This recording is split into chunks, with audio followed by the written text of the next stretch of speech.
Арыбаңыз Ражабали ата, Шашын эле байке. Ушул мына кыргыз деп күйүп, бышып, ошол кыргыздын тарыхын издеп атасыздар, кыргыздын сөзүн чечип атасыздар, кыргыздын санжыраларын бүт баарын издеп атасыздар. Эми ушул боюнча өзүңүздөрдүн ой пикириңиздерди кенен айтып берсеңиздер. Ражабали, хош келипсиздер. Коноктор мына Шашын эле кабаттагы атайын Бишкектен атарытып 600 километрге келипсиң. Кыргыздын тарыхын, түгүн, тегин издеп, тактап, сиздин да билгениңизди анча-мынча угуп кетейин деп. Эми буйруганча экөөбүз аракет кылып, кыргыздын бирдиги үчүн, Манас атабыздын барлыгы үчүн билгенибизди ортого салып, кеңешип, бири-бирибизге билгенибизче жеткизип, кыргыз үчүн, экөөбүз үчүн эмес, кыргыз үчүн, кыргыз эли үчүн жеткизип, эме кылышты насип кылсын. Мына кызым сага да рахмат. Ушу бизди тартып, коомчулукка, кыргызга тааныштырып атканыңа сен гана ушу себепчи болуп атасың. Сен болбосоң каяктан биз бул Бишкекте отурмак, мен Кочкор атада отурмакмын. Эми сөзгө кырчып кетейин, мен Кочкор ата деген шаарда отурам. Ушул Кочкор ата өтө ыйык жердин аты да. Мен көбү билет, көбү билбейт. Кочкор деген сөз бизде эки жерде айтылат экен. Мына сен жана айтып кеттиң. Нарын областында Кочкор деген, Кочкор району. Ушуну сен немеге байланыштырдың. Махмуд Кашкардын сөзү боюнча Кашкар менен Кочкор түгүгелі бир деген эмеге келдиң да. Ошондой бир окумуштуу бар. Ошону эми сен оюн ошондой болчу. Ошону баяндап бизге түшүндүрүп берсең, кененирээк. Рахмат, Ражабали ака. Мына келгениме, сизди издеп келген мына бүгүн 2 жолу түнөдүм сиздикинде. Мында ар кандай бир аяндар, көз караштар, ой пикирлер, аң сезимдер келип ушинтип отурам. Бул баягы касиеттүү адам кайда жүрсө ошо касиет тегерегинде курчап жүрөт, чулгап жүрөт дегенде ошону сезип атам. Аксакал сизди угуп алып мынакей 2 күндөн бери оозубуз тыйылган жок, сөздөр сүйлөп дагы эле түгөнбөчүдөй. Ошон үчүн ошо миң мерте жаратканыбыз Алла Таала дейбиз, Кудай Таала дейбиз, Теңир дейбиз, ошо ыраазычылыктар болсун. Жаратканга бөлүп жаргандан сырткары бололук. Сиз ошондой адам экенсиз. Мен ошону издеп атайын. Мына бул кызыбыз чыгарып, Элзира карындашыбыз чыгарат экен. Ошондон көрүп алып мен дагы ушу сөз изилдегендер, кыргыздын түбүн изилдегендер, баягы биринчи денеден арып анан сөз илгери бар, сөз болгон, сөз бул Кудайдын сөзү дегенде диндер айтылгандай, ошо сөз улук деп биздин ата тегибиз сөз кылганда ошондой адамдардын бири экен деп анан атайын издеп келдим эле. Ошо жолугуп сүйлөшкөнүбүзгө ушинтип атканыңызга ыраазымын да. Анын сыңары сиз эмне үчүн мына жерде Кочкор атада, анан бияктагы Арыстанбап тоолору. Бул Арыстанбапта бул кыргыздын ата тегиндеги кыйындар деген, эл деген, жер деген, эл багар, жан багар эмес, эл багар, анан мал багар, ошо өлкөнү бириктирген адамдардын көпчүлүгү ушул жерден хандыктарды түзүп, каракандар деп, кара улуктар деп, ушул жерден башталган экен. Ошону көп изилдейм. Өзүм Каба болгондон кийин, Кабанын тукуму болгондон кийин Каба деген жер бар, ошо көп кызыгат элем. Анан ушул жерден касиеттүү адамдардан бир сүйлөшсөм, мындай деп жүрдүм эле. Ошо Кудай Таалам ушу тилегимди берип сизге ушинтип кызым аркылуу видео чыккан аркылуу анан кийин ошентип жолугуп атабыз. Анан Кочкор ата дегенди айтып калдыңыз. Мен ушул жерде негизи Кочкор ата, анан Арыстанбап деп көп изилдеп жүрөт элем. Мына жерде 2 китепче жаздым. Бирөөсү муну сөзүн таап, өзүн таам деп бир жерде дагы Арыстанбап жөнүндө жазылган. Анан бул жерде да жазылды да. Ошо Арыстанбап жөнүндө жанагы ушу Арыстанбап, анан могу Фергана өрөөнүндө Фергананы мен дагы мындайча чечме, сиздин да өзүңүздүн баягы өзгөчө чечмелериңиз бар экен. Мен Фергананы Перихана деп дагы чечип жүрөм, анан Баргене деп дагы жүрөм да. Баргенен Перихана деп жүрөм да. Анан эми бул негизи сөздү улам жылган сайын түпкүрүнөн бери өзгөрүп кете берет экен. Себеби адамдын аң сезимине, жашоо турмуштан кажет болот экен да. Анан ошентип анан биздики дагы кайсы жерден туура болсо керек, сиздики дагы туура экен десе ушу эл менен жер менен. Анан мен сиздин өзгөчөлүгүңүздү байкадым. Сиз сөздү чечмелегенде кыргыздын нарк насилине, жашоо шартына, салттарында ошо эл ичиндеги сүйлөшкөн чечендердин, мынау сөзмөрлөрдүн, даанышмандардын сөздөрүн аралаштырып, анан ошону куйруштуруп, анан кынап, анан жана жигин билгизбей ушундай бир кыргызча кылып, башка улут дейбизби, эл деп ошонун тилдерди ошентип коет экенсиз да. Мына бул өзүнчө касиеттин бир түрлөрү, бир чоң түрүнүн бири да. Сөздү кынаптап иликтириш бул жөнөкөй эле элдин төркүнүн билбесең сөздүн мыйзамын анте албайт да. Анан меники кичине башкачараак. Мен кээде мындай жанагыдай жиги жок бириктире албайм, бирок меники технический жактары, техника деген сөздү дагы кыргыздын сөзү тек, анан нук, анан а деп ушундай бириктирип ушундай кылып сүйлөшөм.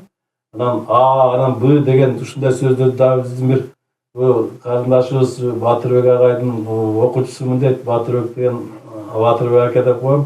Ал киши ошо а тиги жана адам дегендер тигин баарын ошо чечмелеп ошондон көп башында мен дагы бир топ илим алгам ал кишиден, бир топ жанында чогуу жүрдүк.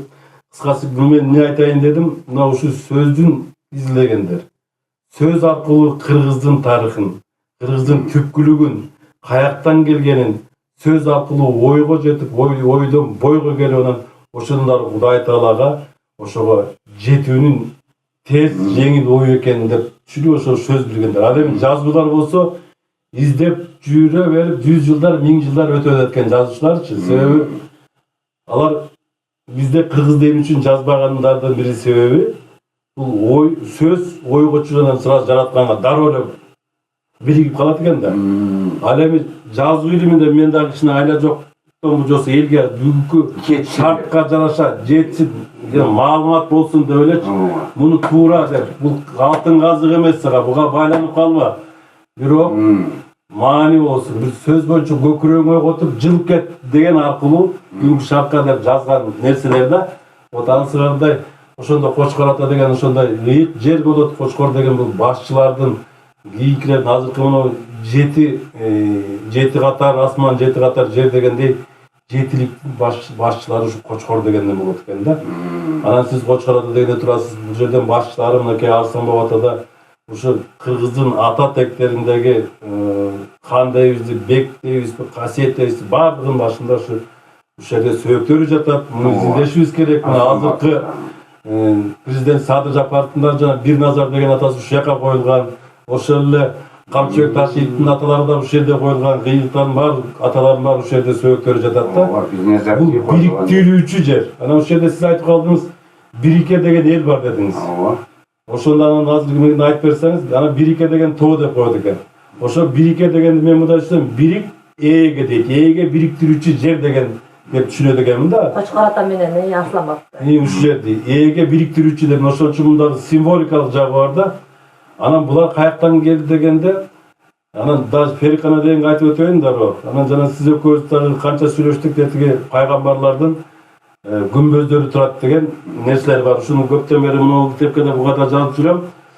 Эми эл баары эле билсе керек, мына жана санайбыз тиги Идрис пайгамбар. Чаткалдагы Идрис пайгамбар Ферикана өрөн. Мен ошону ата Идрис деп коем кыргызча.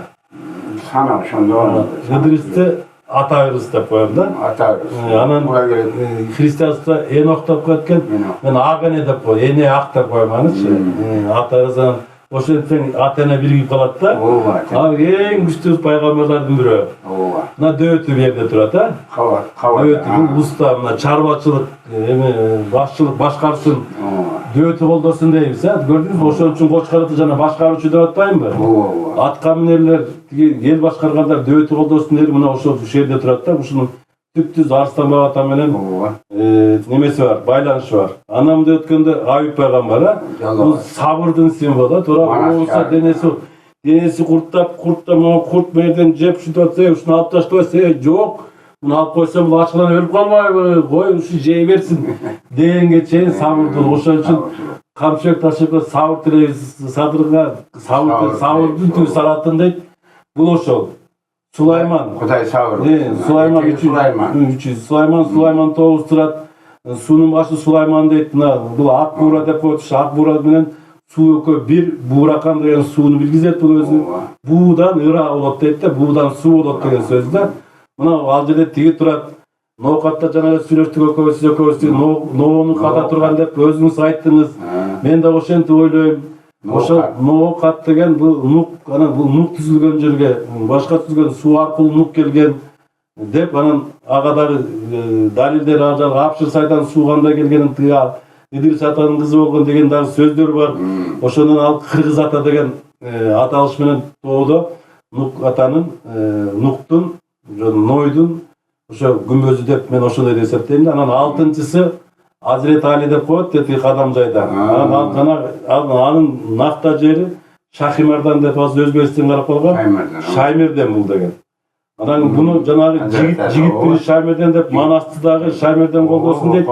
Бул жигитти жанагы спортту күчтүн башында турган энергия ошол жер. Ошо азыр 40 жылтен деп азыр Кызыл Кыян жанында ар жакта ошо жерде 40 жылтен деген дагы мазар бар. Ал ошо 40 жигитти Шаймердендерди 40 жылтен тияктан колдоочулар күчтөп коет. Биздин Азирет Алидан мурунку. Азирет Алидан мурунку. Азирети Али жолса имам Ади деп коет. Имам Ади деп дин тилдеринде. Бизде жигит бири Шаймерден эле дейт кыргызда. Шай деген бул энергия, шай. Мер деген бул жарык, ден деген тан, дене муну ошо тиги денедеги күч менен жарыкты бириктирүүчү деген. Бул жанагы манастардын бири да булчу. Манастырда түшүнүшүндөй болот да. Анан ошол жерден келип, анан бул жер каяктан келди деген, анан жанагы сиз Кашкар Кочкор дегенде ошол жерде менен бүгүнкү күндө азыркы күндө изилдеп аткан Кайырбек Коңурбаев деген изилдөөчү бар. Кочкор болот да, ошол жанагы батыштын тияк бияктын баар илимдердин баарын тең изилдеп келип, мына Кочкор деген сөз ошону Кашкар деп жазып дагы, анан Бактмут Кашкар ошол жерде болот, Жусуп Баласагын ошол жерден болот деп, анан ошол далилдеп, жазып, изилдеп, китеп жазып, анан жердин алдындагы казып, көргөзүп, монча 30 гектар жерди ошол жерде деп баарын көргөзүп атат да. Анын башы барып жанагы илгертен элибизден калган бир сөздөр бар, жомок деп. Могу көлдүн алдында суу калып кеткен, анан мындай болгон деген, анда сиз аябай көп жолу сүйлөштүк, айтып билет экенсиз баарын тең. Анан ошол жактагы калдыктары тигулар бар, жана Матвейдин сөөгү деп атасыз. Ансарда көл ысык, андан ары барып Караколдо. Каракөлдүн негизи эле көлдүн тегереги. Андан ары тиги Кантеңир тоосу, анан кайлас болуп кетет экен, өзүнчө система болот экен. Кайластан кайра мындай айланып Тибет деп, анан Тибет деген төбөдөн өт деген сөз экен. Ошондон анан төбөттүн иттери дөбөт деген чыгат экен, дөбөтү деген чыгат экен. Айта берсе сөз көп, анан Памир, анан алайдан ууска болгон кайра бияка кетет экен да. Арслан бапка кайтып кальцо болот экен. Бияк кальцо болот экен, анан мындагы баягы борборлору баягы порталдар деп коет, ошондой кылып жараткандын буйругу ушундай экен деп мен ушуларды изилдеп жүрөм. 7 портал болот экен да. Анан сен айтканда эми калган сөз сизде. Мен ушуларга бир толук үндөш адам барбы, ушуну колдогон адам барбы, ошону колдомокко турсун, ушуну алыска дагы бир учурган киши барбы, бириктирген, килейтеген киши бар, сизди таап жыргап атам ошол. Ошон үчүн өзүңүз эми аксакал жериңиздин, элиңиздин касиетин ачып, анан Каскам барач. Эл журтка айтып бериңиз эми. Эми ошо. Мен мына Кашкарды айтып, мага бир өмүрү укпаган бир кызык сөздөрдү айттың да. Мына Кочкорду алып келип Кашкарга тагадың. Эми өзүңүн пикириңен чыгарбадың, аны Махмут Кашкарынын жазып кеткен жолосо сөздөрүнүн негизинде айттың да. Ооба, Кайырбек Коңурбаевдин ошентип атат. Ал ошону жазып, ошентип айтып атат. Ушу далилдеп атат. Ушуга мен кошумча кылгым келет. Өзүм чочуп жүргөмдө, бирдемкени билип, бирдемке таянып, фактылап эме кылмайынча ачыгылы мынандай деп айтышат кыйын болуп калды. Азыр жөө чечендер көбөйгөн. Бир беле десең эле факт, далил. Дагы бирдемкелерди айтып тушай берет адамды. Эми айтып алсын пикирин дебейт. Айттырып угуш керек дагы, мен ойлойм ушу. Bunda qanday desem, madaniyatçılıktın en tövesi büyük, çoksu. Bu adamdı uğa bilim. Kişinin. Bunun canında adam söyleyip atkanda, anı kuyruğun jurgan demede 40'a kesip kuyruğun tüyünen. Yani faktı, dalil deyiveribesken ayağına uğuş gerek. Anan giyin anan sorulmasa ol öğretten dalilin faktısın. Kalasa cevap verir, kalasa cevap vermez. Ben o şu adapsizlikte öyleyim da adam sözün gese söyleydi. Yani geçe ayttım bu aşpaz buğğa semirer. Akmak buğğa semirer. Alıp çuğa semirer. Gördün mü? Akmaktın 3 belgisi var. Birinci akmak malın canın maktaydı. İkinci akmak ikinci akmak nemesin baldarın maktaydı. Men baldarım mındaydı. Hani maktağınız toyda surattan söz unutup alıp da makta var yani. Üçüncü akmak katının maktaydı. Değil mi? Yani onun için Peygamber'in sallallahu aleyhi ve sellem atkın maktancaktın gözüne kum çaçtı. Ben dedim inen aytkın bile. Söz sel buzup koydum geçiresine. Teman sel alıstak ettim. Teman gılavını Kaşgar bolup otar. Ben buna yerde Nerede Kaşgar degen şahar var. Uygurlistan'da. Kıtay'da. Siz yanında koyup onu. Şurada Kaşgar degen şahar var. Bunağı özgü ötçeminde 9 taraf. Kırgızistan. At başından tuğra varsan Koçkor'da Nargıbaşı. Koçkor'da Kaşgar. Buna o ısık gölün yakasında Barskan degen var. Barskan. Şunu Mahmut Kaşgar'ın bir kitabını okumamda ben yüzüm. Yerden gindik bir şey dedi aytkan eken. Gördün mü? Hem var o şoku can açılacak Koçkor ayağına. Koçkor. Ayağım kızın kırgızlar aytırsa Kaçkar degen söz. Karjatpayt degen de. Kar jağabaz kara Koçkor dedi gen. Gergilikçi kalk bunu. Anan keyin o şu nige kar jağabaz, kar turbay. Bunun bir hasiyeti olsa gerek. Sonra yönde talimden magilit var ki bir oçok var, bir büyük durgan bir çok var da. Yönden bunu aytılbay. Komurbay göbet hasiyetçiler var. Bu yerden hasiyeti güçlü. İkincisi bunun Kaşgar olur da. Bunun Manas'ta aytar. Manas'ta tavız Jakıp atasına tarını alır atka. Getip kaladı gen dağı var, buğday seveti gen şerde. Karaçakan'dan Ayman zatın buğday kalmaştırgan. Şunda der, gen Kaşgar'dın nar jağı, geves toğunun bir jağı da aytar. Şunu öyle oturup men bunday giyintiğe geldim de Kaşgar degen söz kayaktan geldi. Bu kimdin atı? Nege Kırgızistan'ın nasıl boru olan yerinin boru. Ortası şu Koçkor rayonunda yerin ortası Kırgızistan'ın teritoriyasını salıştırganda paralelini bir yağına tündük düştük gün batı gün çıkışın şu Koçkor tuğra geledi ortasına. Bizde Koçkor atar bir yerde. Bunu ben Koçkor atada turam. Koçkor atar menen Kaşgar'ın kanday baylanışı var. Şunu aytıp vereyim ben. Birincisi. Buna bizde şu Koçkor atanın negizki halkın sayaktar da aytar. Altata sayaktın özögü şerde. Değil mi? Ödecekti sayak da koyar. Narında var, hayat bir yerde var. Alagöz sayak degen var. Alagöz kat patledi magikan. Sayaktın en az vurusu. Az. Alagözler bizde kaldı bir 15 tütün 20. Hazır gövek betten baldarına. Ben ırı bahçede desem sen ettirsin çoğu. Güldü de otasın. Tom rayonu, Kızıltuğ, Karatoğ, Tigide Kuvatı, Bozuyu jasagan. Çoğurun degeni var, Aytuğlu degeni var, Kaşgar uğlu göp. Koçkoratı şaharının negizki gergilikti halkı Kaşgar uğullar bular. Sayaktın Kaşgar uğulları şehrin iyisi. Şu Koçkorat'ın iyisi. Sebep, bunların yurtta o jogorta olan Koçkoratı degen ayıl var. Kolatın içine öyle. O dirağında ısık susu var. Bütün Kırgızistan gelip kömürlük ete düşürdü. Sakay işi. Kasiyetli su kendi var. O şöyle bir ödecek değil oturar. Şayık bol o şerde. Öyle çektiğinin atası Aseke. Asake. Ana Özbekistan'ın atlılarında şahar mı? Özbekistan'da Asake degen var. Şahar var. Şahar var. Maşa çıkar. Asake'nin 5-6 baldarı oladı gen. İnileri anam bu jaka getkende bular oğluğu yaş değil mi? Şaşılıp ketediğinde şunun için şaşmalık şeytandan.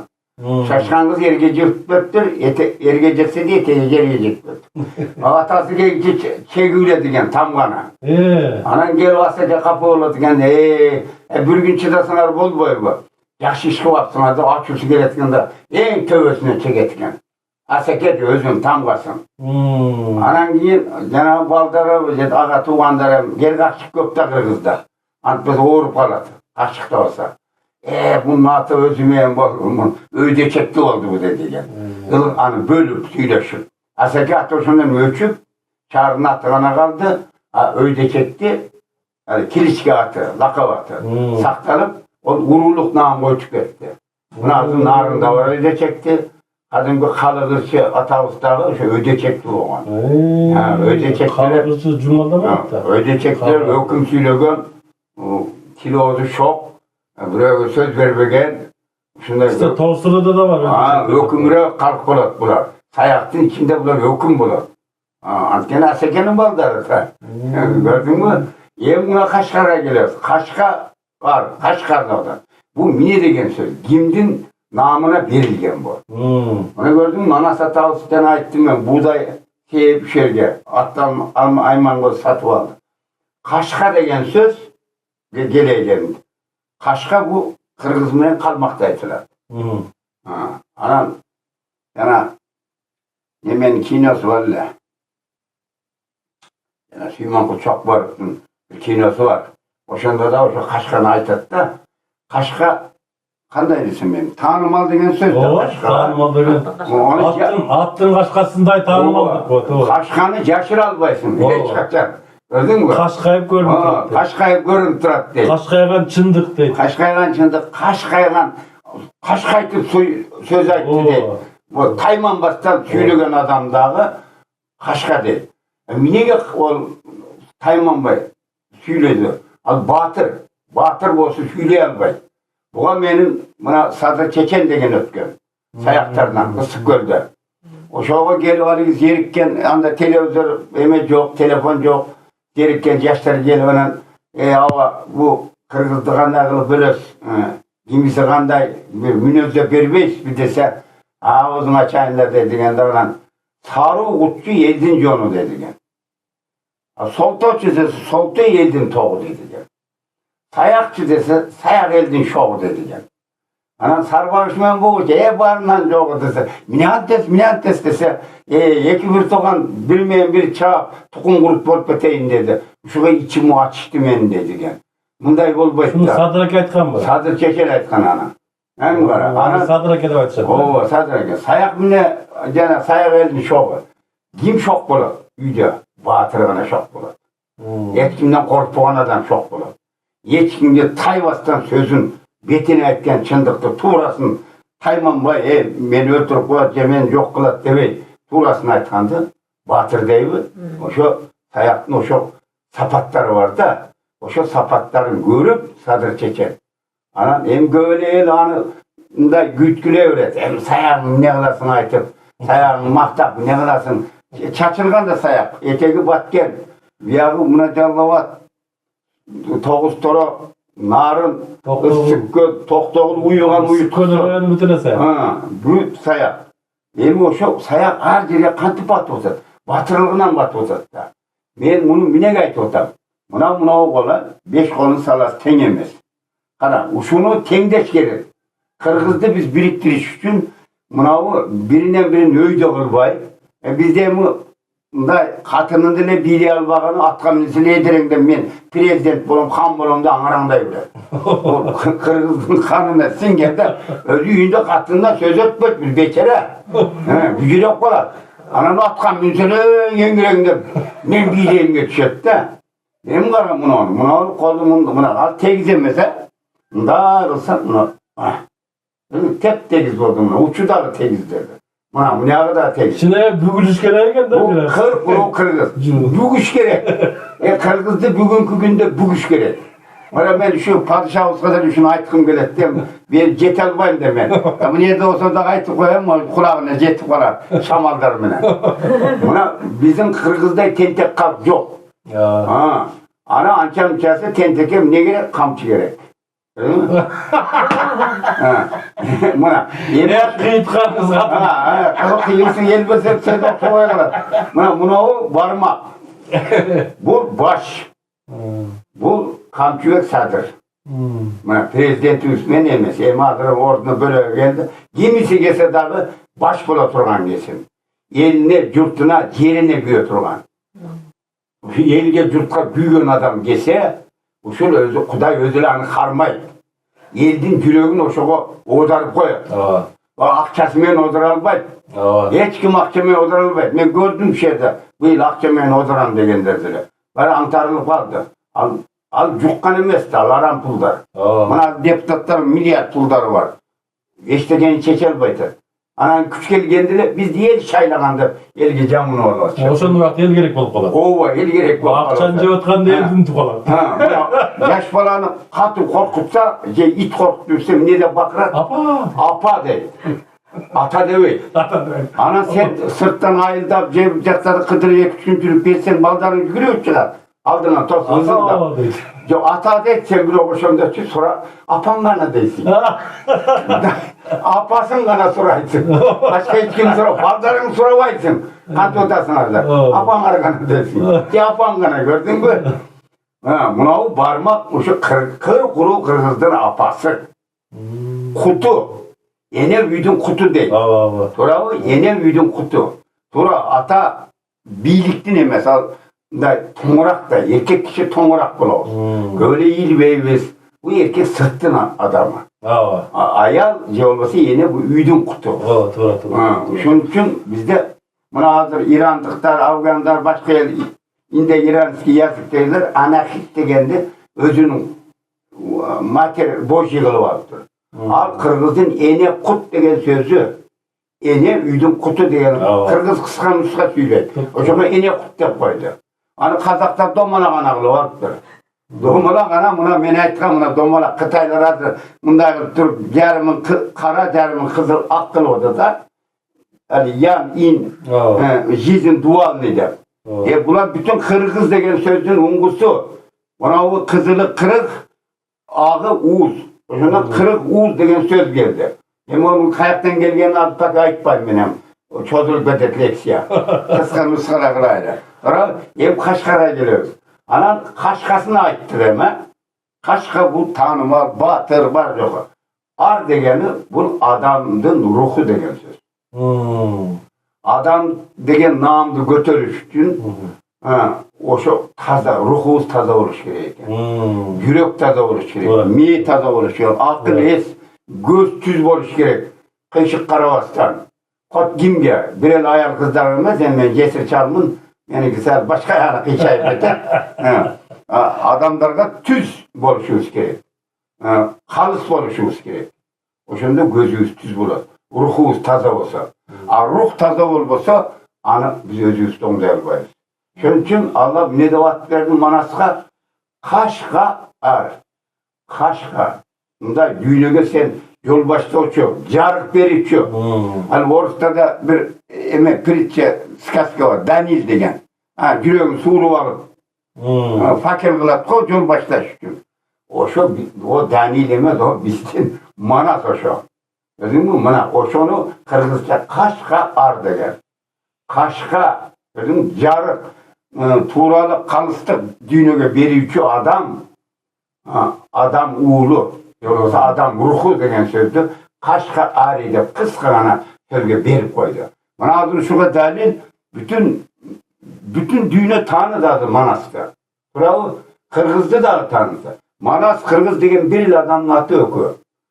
Yemin buna bizim Kırgız tanıbay atat. Oygunbay atat. Bir vere desen tengirçiler özünçe. Sivetskiler özünçe tartıp. Buna o Çalamolda fanatların özünçe tartıp. Rak, şuka, lebet bolup otattı. Biz bularga çarçavaşımız gerek. Tartıp kalagan jagına. Biz Manas atağızdı tanışımız gerek. Anın Kırgız ekenin, Manas eken biz Kırgızlar, çınığı men Kırgızmın degen adamlar şunu Manas'ты tanışıp tıkalar. Sebep az bir bala dedi oğlum açkanыңdır zattık kılıp. Manas'ın ne olasın o jomo degende. Çoğağa aytты go. Kolun suğa salganda kol daratın alganda dedi. Butun suğa salganda but daratın algan Manas al musulman bolgan dedi. O Manas bolgan kişi dedi. Onu bir eme yazıcılıktır bu telefonga bir jurnalist bir bloger bir buzuk da Manas bolgan emes dep aytты çoğağa dedi. Al жалган Manas'ты Kırgız gana tanıp atat. Janagı fanatiklerini tanıp aytat. Svetskiy ilimdegiler tanıp aytat. Сказка, mif, legenda dep. Tengirçiler çalkasından getip atat. Alar Manas'ka emes o tengirge sıyın atat. Anan göre Manas'ka sıyınbay oşu tengirçiler. Oşonda tuğra jolga düşkön bolasılar. Men Manas dem Kuday je bolsa başka tengir dep aytkım kelbeyt. Al bizdin tük atabız. Bizim özögübüz. Kırgız'ın özögü Manas'tan baştalar. Men ayttım jana Kırgız degen söz menen Manas degen söz bir adamın adı. Men ağa köp leksiyalar yazdım. Bir yerden kıskartıp bana aytıp atam da men buna Kaşgar degen sözdü düşündürüş üçün oşo Manas'ın atı ekenin alып keldim de şoga. Mana nege? Bunu ayt, oşka sebep boldu. Bu sen sebepçi oldun. Koçkor da o, buna Koçkor Kaşgar da aytkan jana Kurban Aliyev mi neme de atası. Kayırbek Koңурбаев. O Koңurбаев ve atasına rahmat şu Koңurбаев'tın. Özündü. İkincisi buna bizim Koçkor ata. Özündü. Bu dağı kim yaşayıp Kaşgar uğurlar yaşadı. Gördün mü? Sayaktın Kaşgar uğuru degeni yaşadı. Öyle çektiyse ayet uğrusu çoğumurunu başkaları yaşıyor. Yeminle Kaşgar uğurlar yaşanan. O şerde. Yine kalkozaları kuğup şu bir yaka. Bu şeye caygaşım 51-ci Oruslar gelgende что за земля dedigen, что за край. At koyuş gerek değil mi? İmine ayet kılıp. Şunday dedigen bu mesni sayaklar. Bir yer Koçkar ata der. Kutçuların atın koyuyordu şalkada. O yeri koyduğun anda öçürüştü. Gedileri koyalmadı o yaktan. Alır bir tartıştı. Koçkar ata bizi gider. Sarılar çıktı bizi gider. Bırak gergin kal kıyın eken. Sayaklar alıp koydu. Toxta ola bu Koçkar ata sayaktık o. Kayaktan size tağып aldыңар bunu. Ya hazır alıp koydu. Hadi saygılasın bari. Bazarda Koçkar ata bazarda deyip. Şahar Koçkar ata boyunca. Bar çındık kalp ne deyip? Söz çından buzulbayt değil mi? Çındık verim. Tüyü gelip o içeri öğretigende. Men hani yerge kutçular tırnak kılalbayt ekenmiz. Gece digerce sar ona. Atken gergilipti kalk sayak. Oşolordun Kaşgar ulusuna oturat. Berdin imamı da Kasım oldu. Şu Kaşgar ulu 20 yıldan beri berbeyt moldaçılıktı. İmamcılıktı. Bana Kaşgar degen söz Manas atabıstın sana sözüne koşumça da meniki. Ben al özüm bilem demem benim. Diyiz kitabımence içime çıkargan yok mu? Bana Kaşkayıp durat. Koçkar ata durat. Kaşgar ulu durat. Özüm bunda talaşkanlarga eme kılıp var. Söz talaşma o şeyge var da Koçkar ata varsan Kaşgar'ına cevap veretti. Kaşgar degen sözün manisi uşu. Sen demege ben koşumçam. Ana kalgan hem sorular yok on bere öğresin. Bu Elzire dağı bu Kırgızga tanılıp kalgan hazır. Şu Kırgız kovumçuluk için Manas atağız için söz bakkan el mi? Söz bakkan el degen Eredaş'ın emesi, başkarması, yetekçisi. Sen kutel dedin. Uyutkut'un kasiyata gidiyor. Uyutkut'un emesi kesimden. Uyutkut. Gördün mü? Kamır turuş. Libay neseni açtış için, yemek alış için uyutku gerek de. Göröngö. Yolsa Kırgızca göröngö dağı deyip koyat buna. Sen o şu göröngöngö Kudayım şu emeni bereversin. Sen işine daha Kudayım iyiliklerdi berip Kırgız'ın dangazasını aşireşti sürege Kuday nasip kılaversin. Kırgız'ın dankın dangazasın barkın çıkarıp uqtavatkan çala uykudağı Kırgız'da ukkusu gevegenlerden kulaklarını açıp gözlerini açtı. Şu sürege Allah Kuday nasip kılsın anan. Kalgan silerge okşoğun Kırgız üçün büyükken ilim pozlarında ilimine ilim, bilimine bilim koşup yaratkan özü jar bolup işleri önüge versin men kalayım da. Şu jakşılık, iyilik kana kalayım. Bu nerede beri şu buna vatan Kırgız unutma demir yazdım bile. Bunu okuyay. O şeyden bu yerde bir küplet yazdım da Kırgız namı kalbasın ki tepselip de. Şunu aytqım keledi. Şöyle sözün kıyısı gelip kaldı. Aytmasan hem kasal bolasın. Biz koyabız Kur'an okup Atene'ge eskelik, baldarımız esteçtün eskerip. Kırgızımın kırağınları daima yürütsün ki unutulmay eskelip. Kanın canın sarp kırışkan el üçün Kırgız namı kalbasın ki tepselip. Bu yerde daha bir kuplet var. Esine gel degen. Şunun birini küpletini okuyayım ben size. Bilgin Kırgız, atan enin, tilin jana mekeni yık, Kırgız üçün kança batır ölüşken canın kıyıp, kança olup taza Kırgız kunu dese, birer ilem çıkkın içinin barısın koybacıyım. Yaxşı, yaxşı. Ayem kalgan siler, emeklasın, top tağlar. Rajavan aka biz bunday söz başlaganda кичинекей жerdеги эки территориянын биригинен баштап уже сөздүн аягын тетиги жалпы кыргызга адамзат гана тияк асманга учуруп жибердиңиз да эми ошол ушулар боюнча сөз сүйлөөгө туура келип калып атат да. Мына сиз Манасты айттыңызбы? Манас дегенди айтсаңыз жанагы асман деген тамгалар дагы Манастын тамгаларына туура келет экен. Ана Манас деген ким, Манас деген канчанчы атабыз, уруулусу ким, башкасы ким болгон, качан болгон, кимде болгон, эмнеде болгон деген сөздөр дагы көбөйдү, кээ бир көңүл бөлбөгөндөр бар.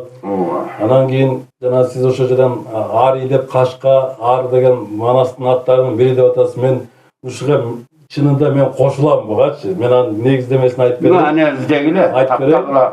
Мына Ар дегенди айтып атасыз. Анан ушу мен негизи тамга тыгыштарды дагы чечкиле мен аракет кылып жүрөм да. Мына эң жөнөкөй азыркы жанагы туура сөз деп атпайсызбы? Туура деп. Ошону туура дегенди мындай оңдон солго окусаңыз аруу анан ут дейт. Аруулук утуш керек экен да. Ошону аруулук утуш үчүн туура сүйлөшүбүз керек экен да. Ошондо жанагы аруу утат экен да. Мына карабайсызбы? Мына эки дуальность менен бир сөз менен бириктирип коюп атат да. Аруук дегенге да туура келип атат. Туура деген да. Ты болуп атат. Аруук. Биягын окуган, тескерисин окуган. Мен туура деген сөздү айттым. Калгандары да ошону чечмелер сөйлөп буга эми ондай сөзүмдү таап өзүмдү таап деп неме ушун жазгам 14-жылы. Ошолорду баштап жазгам. Бирок ошондо мен түшүнгөм. Бу жерде ичинде жазуум бар. Буга бир кишинин ал жетпейт буга. Баарыбыз кыргыздар, ким кыргыз десе баарыбыз бириксек, ошо сөздөрдү тамгатышына чейин, добушуна чейин бириктирип, мына мен могу жерде системасын да түзөйүн деп аракет кылгам. Ушул системага салып, мен системаны кандай? Системада, физикада мондай мыйзам бар. Тартылуу күчү, мындай тартат. Тартылуу күчү бар, анан түртүлүү күчү бар. Туурабы? Ооба. Анан кийин өйдөдөн ылдый кулаган күч бар. Жерди көзөтөт. Жерге урунганда серпил күч бар кайда өйдө. Вот ошондо мына асман менен жери мына ушул өйдөдөн ылдый тирөөч болот экен. Тирөөч. Анан батыш менен чыгыш. Асман менен жердин тирөөсүнөн бүткөндөй дейт, Манас. Анан жердин чыгыштан батышты көздөй тартылат. Чыгыш батыштан чыгышты көздөй тартылат. Анан ортого бириктирүү күч тиягындагы, биягындагы өзүнө тартат да. Бул чогултуучу күч. Анан чачыратуучу күч ортодо болсок, анан жана чачкейден тияка, сенин чачыратат да. Бул ааламдын кыймылы да өз ошондой болот экен. Анан мен ошо Манас дегенге келгенде сиз айтып аткансыз, мен ушу Манасты жана 1 Манас, 2 Манас, 5 Манас деп атпайбы? Мынчанчы келген, тикинче келген. Бул Манасты айтат. Бул мен ошончу Манасты мына могу жерде Манас акак илими деп 23 китеп чыгарды да, Манас акак илими. Акак деген сөз жана аппак жана бермет тиги дегенге келет. Бирок мен муну башкача ичине жазгам, бул бул аалам деген сөз деп. Кыргыз жана сиз айтып атпайсызбы? Адамдан мурун кыргыз ким экенин тааны деп атпайсызбы? Вот ошо адамдан мурун кыргыз болду деп атпайсызбы? Кыргыз таанысын. Ансандай аалам, кыргыз, анан бул экинчи адам, анан бул коом. Gördünüz mü? Alam Kırgız, adam qoğum. Adam. Qoğum adamlardan düzülöt. Bravo. Hazır alam жерге Kırgız kılıp жараткан дегендей нерсе да. Анан ушинтип жазып жаштарга жетсе экен деп аракет кылып жүрөбүз. Анан Манас боюнча түшүнүгүм мынабу ушул убакка чейин кайсы бир элдин башчысы касиеттүү адамбы, хан болгонбу, бек болгонбу, бий болгонбу, башчы болгонбу, ошол кимди бириктирсе, адамзатты бириктиргенге аракет кылып өтсө, анан ошолорго ийгиликке жетсе, чоң империяларды түзсө, чоң коомдорду түзсө, мисалы үчүн ошондой коомдор түзгөндөрдүн бирине мен Мухаммед пайгамбарды эсептейм да, коомду түзүп жана адамдын бириктирмесин, анан азыркы дин жөнүндө айтылганда алар ошону тескери жагын көбүрөөк жанагы ээге калтырып бийликке байлыкка мына азыр араб өлкөлөрүн карасаң жалаң эле байлык тияктуу унутуп калган Пайгамбардын кызы калган жок. бурган жерлери бар да, бузулган жерлери бар. Анан ошон үчүн барып түздөгөн ошолор бирок ошентсе дагы бурса дагы душман болсо дагы жана коңурбай келип канча утуп жеңип кетсе да кечирим сураса кечирип айкөлдүк таап туруп. Анан ошондой адамдарды Манас дейт экен. Деген экен. Ошондой тарыхта бар экен. Демек Манас бул бир эле кара күчтүн эле улуттуу чоксу биримдик эмес. Кара күч ушундай ашыкча күчтүү болсо дагы биринчи Манас сен кыйынсыңбы, сен күчтүүсүңбү, кел кезек менен сайышалы деп кезекти эң биринчи берген. Коңурбай сайымдап чалкасынан кеткен. Ошондо таң калган, окуу найзасы сынып неме. Демек чындыктан, улуулуктан, айкөлдүктөн касиетин күчтүү болсо эч кимдин ал күчү жетпеген улуу күч болот экен. Ошо улуу, ошо Уралык менен тазалык. ошол улуу күч азыркы квантовый физика келген заманда ошол улуу күч ошол кайып дүйнө экенин биз тааныдык азырчы. Квантовый физикадагы эч ким алы жетпейт да. Кандай азыркы жанагы биздин физика, кийинки физика, мына статистический, динамический физика дегендер. Булар кайып квантовый физикага алы жетпейт. Алы жетпек үчүн миллиард триллион эсе алы жетпейт экен. Демек ааламдын күчтүүлүгү ушулда биз Математиксиң, Манас деген бул кайыптан алынган аяндан бүткөн күч деп коет да. Негизи баш аты ошоякта. анда сандык менен чечилип алды. Ана сандык менен сан менен чечилет. Сан бул көрүнгөн жагы. Ан бул үн бул үндү көрөсүз. Угасыз да. Ошон үчүн ай ан дейт. Аян. Маалыматты айдан алабыз. Аны көрбөйбүз, аны угабыз. Түркүн миллиардтаган варианттар келет. Ар ким ар кандайлар. Бирок ошо аяндын бардыгы эле бүгүнкү биз жашап аткан бүгүнгө туура келбейт. Келгени бар, келбегени бар. Бирок ошону келтирем десең, ошол аян келтирем десең, сен күчтүү болсоң, экөөнү бириктирип алсаң, анда келтирип атып ишке ашырасың. Ошону келтирип атып ишке ашырасың да, мына ошол кишилерди Манас дейт экен да. Ошон үчүн бул илим экен. Эң биринчиден Манас бул илим. Анан ошону билгендер, ошону билим кылат экен. Анан ошону дагы билгендер, ошону иш кылат экен. Мына ушунда бизде Бишкектин ортосунда асыл ой, ак сөз, адал иш деген сөз жазылып турчу. Мына бул адамзаттын жашоо формуласы. Жолсо конституциясы, жолсо идеологиясы ушул экен да. Биз ушуну алып койдук, биз ошону жазып койсок ошол жерге.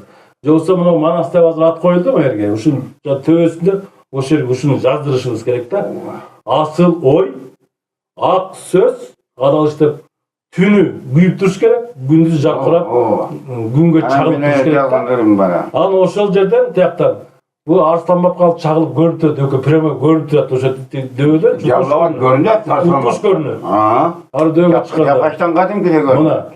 Мына биз ошол жерде турабыз да. Мына ушул жерден ушуну бириктирүү нерсеси. Бул адамзаттын батыштагы цивилизация, чыгыш менен батыштын бириктирген күч азыркы тарыхый белгиленген жазууларда, ойлордо, илимдерде калган нерсе ушул жерде турат. Мен сага бир нерсе. Ошол үчүн биз ушуну мен азыр бир-эки болсун. Ушуну жана азыркы официальный илимпоздор, окумуштуулар, изилдөөчү жана этнограф, тарыхчы тигилер бардыгы тең. Бәрі. Ошолор жалаң эле баян менен жүрө бербей, аянга өтүш керек. Жалаң эле майыптыкта жүрө бербей, кайыптыкка өтүш керек. Ошондо ажайып дүйнөнү курганга салым кошот. Ажайып дүйнөнү куруп, ошону алып кетүүчү чакырыктагылар сизге окшогон жана башка элибизде коштулган касиеттүү адамдардын колунда тизгин ошолордо. Чылбыр буларда, чылбыр кармап бул жерге байланып алып. Ошол жерден кой бербей атат да, ичине анан ошону коюп, чылбырды үзүшүбүз керек. Эмне үчүн чылбыр дейм? Чылбырдын үлгүсү жана моюнда галстук булардыкы. Галстук деп коет, чылбырдын өзү ошол. Ошону алып койсоң кызматтан түшөт, кийбейт анычы. А чылбырга байлайт дагы символ.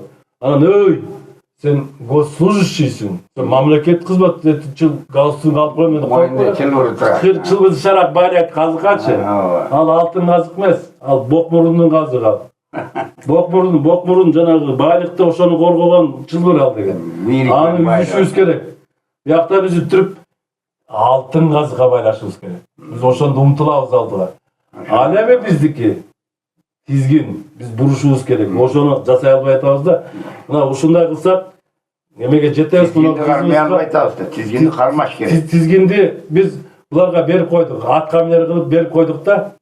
Анан ошону кайрадан муну эч кимди баарын тең бөлбөй, ачуу сөз таттуусуна кеп бурбай, касиетке көкүрөгүнө сала берсек, келет, айласы жок. Кыргыз, каны кыргыз дегендер келет. Келет. Анан ошон үчүн ошону айтып аткан Элзирага, мына Элзира жана Зира деген жакшы даамга кошкондо немелер бар. Анан мен муну сүрөлөр барбы? Суроо, анан кийин сүрөө дегендерди түшүнүп атам да. Вот элди сүрөйт экен, суроо салат экен, ушундай кыз экен да. Суроо салып сүрөөсүң. Бул суроо салып сүрөөчү. Элзира. Вот ошо зысын сыгылса гана. Анан зы боюнча калса окат кылсаң зиресиң. О, арсамап десе. Зура дегендер бар. Көп Зура десе түгөй болот. Көп нерселердин бириктирип кармаган, ошон үчүн биримдик деп жүрөт да. Ошон үчүн рахмат, ыраазымын. Кудайым акты бериптир. Сүйлөшө берелик эми дагы. Чарчабасаңар. Айтайын деген, Манас атабыз. Ушу акыркы болсун. Айкөл Манас дейт, а? Эч ким айта албай атат. Чечер мына байкал. Мени байкал мына. Кудду айдын эмес экен. Көрдүңбү? Формасы. Кадимки айдын. Бу Айкөл деди. Буга наам берди. Эми кара. Ай жерден Сибирдеги кыргыздарды айтып тапшырса, ошонун ары барган илгери. Ай жерден 6 эсе кичүү экен. Жерден 6 эсе кичүү. Мына биздин жер шарында океан мына кургак жерден 4 эсе чоң экен.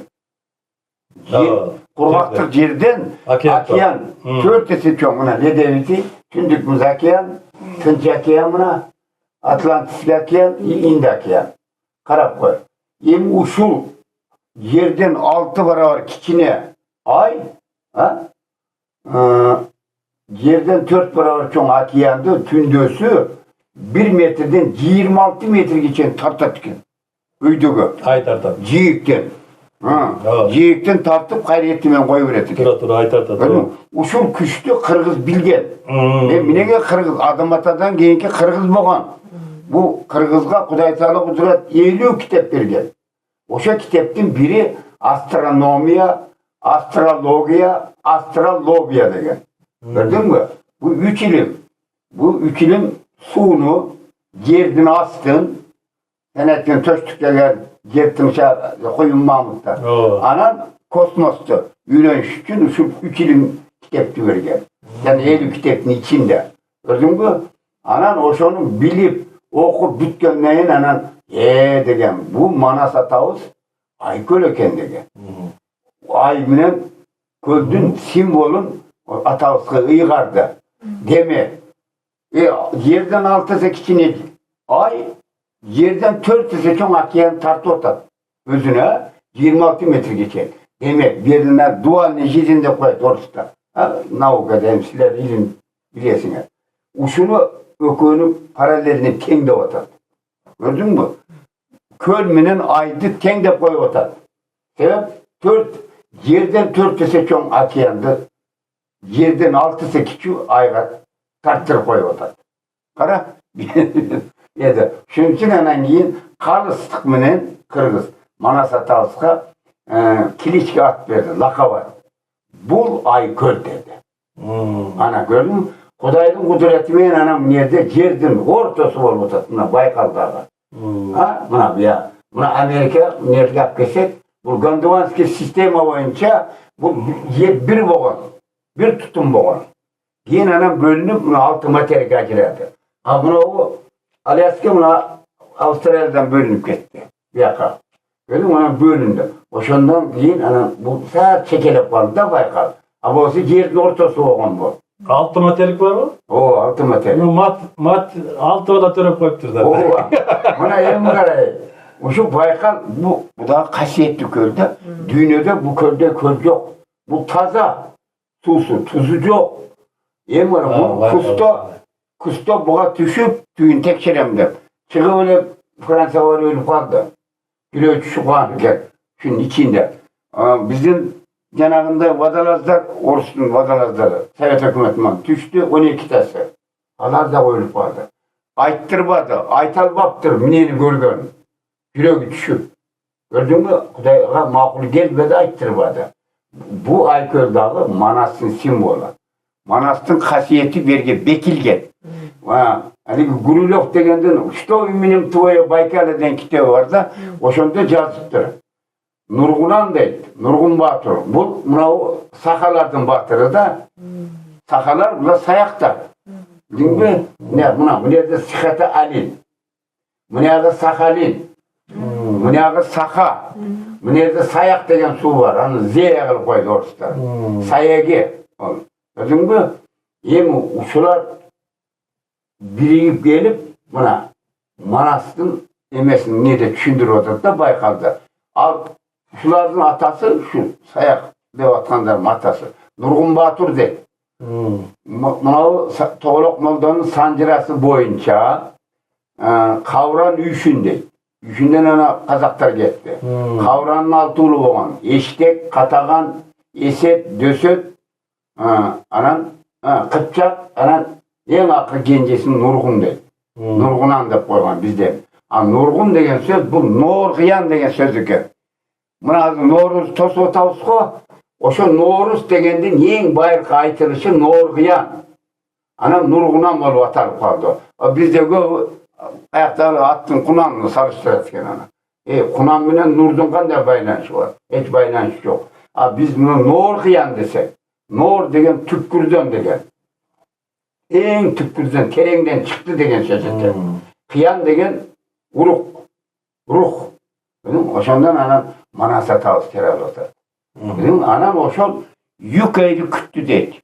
Orada Yutamga yok da Svidaniyaga gelip deydi Baykalga. Akkulasın sugarı o şerde. Anan keyin o Akkula deydigen de fırkit kılıp. Şondan toğul orada olup muz toңotmuş Baykal'ın üstünde. Şular neme düşündürüyor. Yükey enemiske Kanike. Anın bir adı Ürgüz dep aytıladi. Manas Atalıs'ın bir adı Kırgız dep aytıladi. Ana gördüm Allah Taala'nın kudreti. Kırgız menen Ürgüz'de o beyişten çıkan. Perişte olur. Jana sen Perikana'da otasın go, bir variant oşo tuğra geledi. Perikana bunu bana bir Yalvaatlıkta aytkan töles болады eken. Perikana degen bu Manas Atalыс nikah kıyılgan yerinde. Gördün mü? Şu Ürgüz'ga nikah kıyılgan. Bu mende delilleri var. Peygamber Cebrail Aleyhisselam'a neme aytat eken. Kuday. Onu Manas üylep koydu eken. Ayaktan üyleyip size beyişke girip o yerde daha kızların kategoriler oladı eken.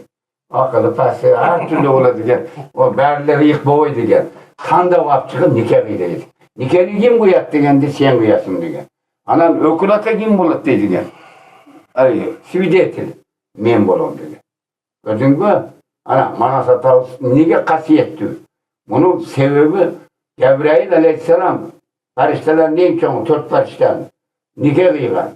Alла Taala ökül ata olgan. Oşon üçün Kırgızda ökül atam, öz atam, ölüp kalsın kaynatam deydi. Değil mi? Ökül atan öte ıyık tutat Kırgızda. Bravo. Zarane şaylaydı. Sen bana ökül ata olasın de. Yakkan adam şaylaysın. Yakmasan ökül ata koyaysın. Gördün mü? Bana şunday nemeler. Bular çındır. Mende kitapları var bulardan. Azı göç etenler köp. Benim anamda kırıldat bu oturganlar var. Sen dalilini tap deydi. Bular Tengirçiden de çıkat. Yana fanatiklerden de çıkat. Svetski'nin pozlarındağı tıpoyları köp. 3 de diplomu var. Gavuna çempak nitesen cevap veralbaydı. Gördün mü? Gördün mü? Alem çok sıra. Nonde kalsoy. Yana acıdar kuyruğun tutup alat ko. Kuda şonday sıra bu. Gavuna çempak nitesen. Çok. Ağaçayın, Gavur çayın bir nime söz aytılarçı sizge jana emele. Siz oşonda manası Nurgunan'da alıp barıp İslam degen din jok kezdе анда мурун эле те жебирелде тияктан арбактар жебирелер ошоға калып байлап атасыз ошондо. İslam деген 1400 жыл деп атпайсызбы, туурабы? Азыркы адам болгон эмес ол. Вот мына ошага кетирип атпайсызбы? Мына ушул жерде кыргыздын илимин айтып атасыз да. Эң артык байыркы жака кетип атат. Ошондо. Ошого Байкөлдүн бу Айкөл дегенибизге дагы мен кошулуп атам да, себебичи Байкөл десе сөзүм кургак болсун деп шуларды. Мен жана Б тыгыштарды ажыраткан кишини излеп жүрөм да. Б дегендер мына мисалы үчүн тамга тааныганда А, Б башталат да. Анан А дегенде Айкөл деп анан мен ааламга чыгарып алып эле. Анан А Айкөл болсо бу дагы Айкөл экен да. Аспан менен жерден тирөө үчүн жасап атпайсызбы сизчи? Демек илимдин баары ошол көргөнүш өлүп калса, анан Манастыр айтат. Манастын өңүн көргөзбөйт дейт. Өңүн көрсөң жүрөгүң түшүп калат деп коет да. Жүрөктөр түшөлбөр экен да жанагы Зейд Пайгамбарыбыз алейхиссалам бетин көрсөтпөйт. Мухаммед алейхиссалам да бул акыркы пайгамбар чыкканда көргөзгөн. Акыркы пайгамбар. Азыр өзү да көргөз сүрөткө тарттырган. Манас атабыз. Адам атадан биринчи пайгамбар. Адам затты уланткан киши. Эми Манас. Пайгамбарлардан да жогору кетип атпайбы? Манас азыр пайгамбардан мурунка кетип калып атпайбы? 124 пайгамбардын эң чокусунда Манас турат. Анда мындай пайгамбарды чечмелейлик анда пайгамбарды чечмелейлик. Пай деген билесиз. Тиги сен шеригиң барбы? Пайың барбы? Мына жердagi пай, мына. Жердagi пай дейт. Муну 40 адам баса албайт. Мына. Жок мен чолок болот. Ишке пайыз деп коет па? Пайыз проценти. Анан кийин өкөлөп мен шеригим андай мындай деп анан ошол айтат. Пай дейт. Хан дейт. Ханга анан бар дейт да. Пайгамбар деп атпайсызбы?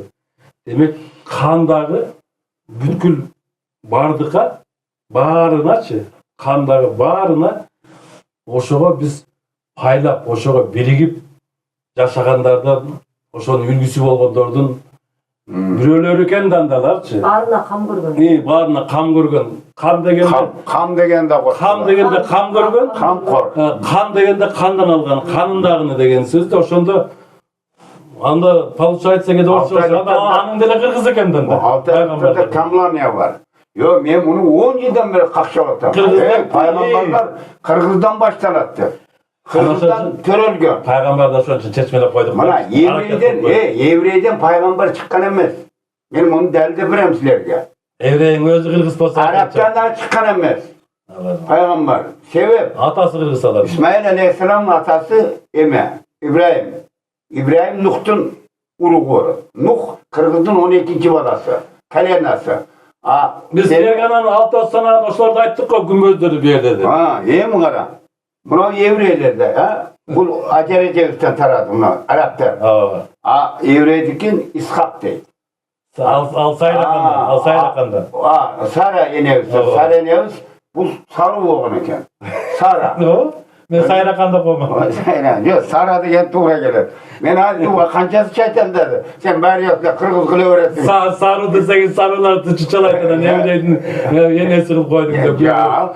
Rahmetli Sayrakan deseniz Kırgızca. Yani Nurbek Turan degen var. 18 kitap yazıp çıktı. Oxford'da bütken eken. Başarısı o şu tapsın. Ben talaşmayayım. Sebep Kur'an-ı Kerim'de İmran degen sure var.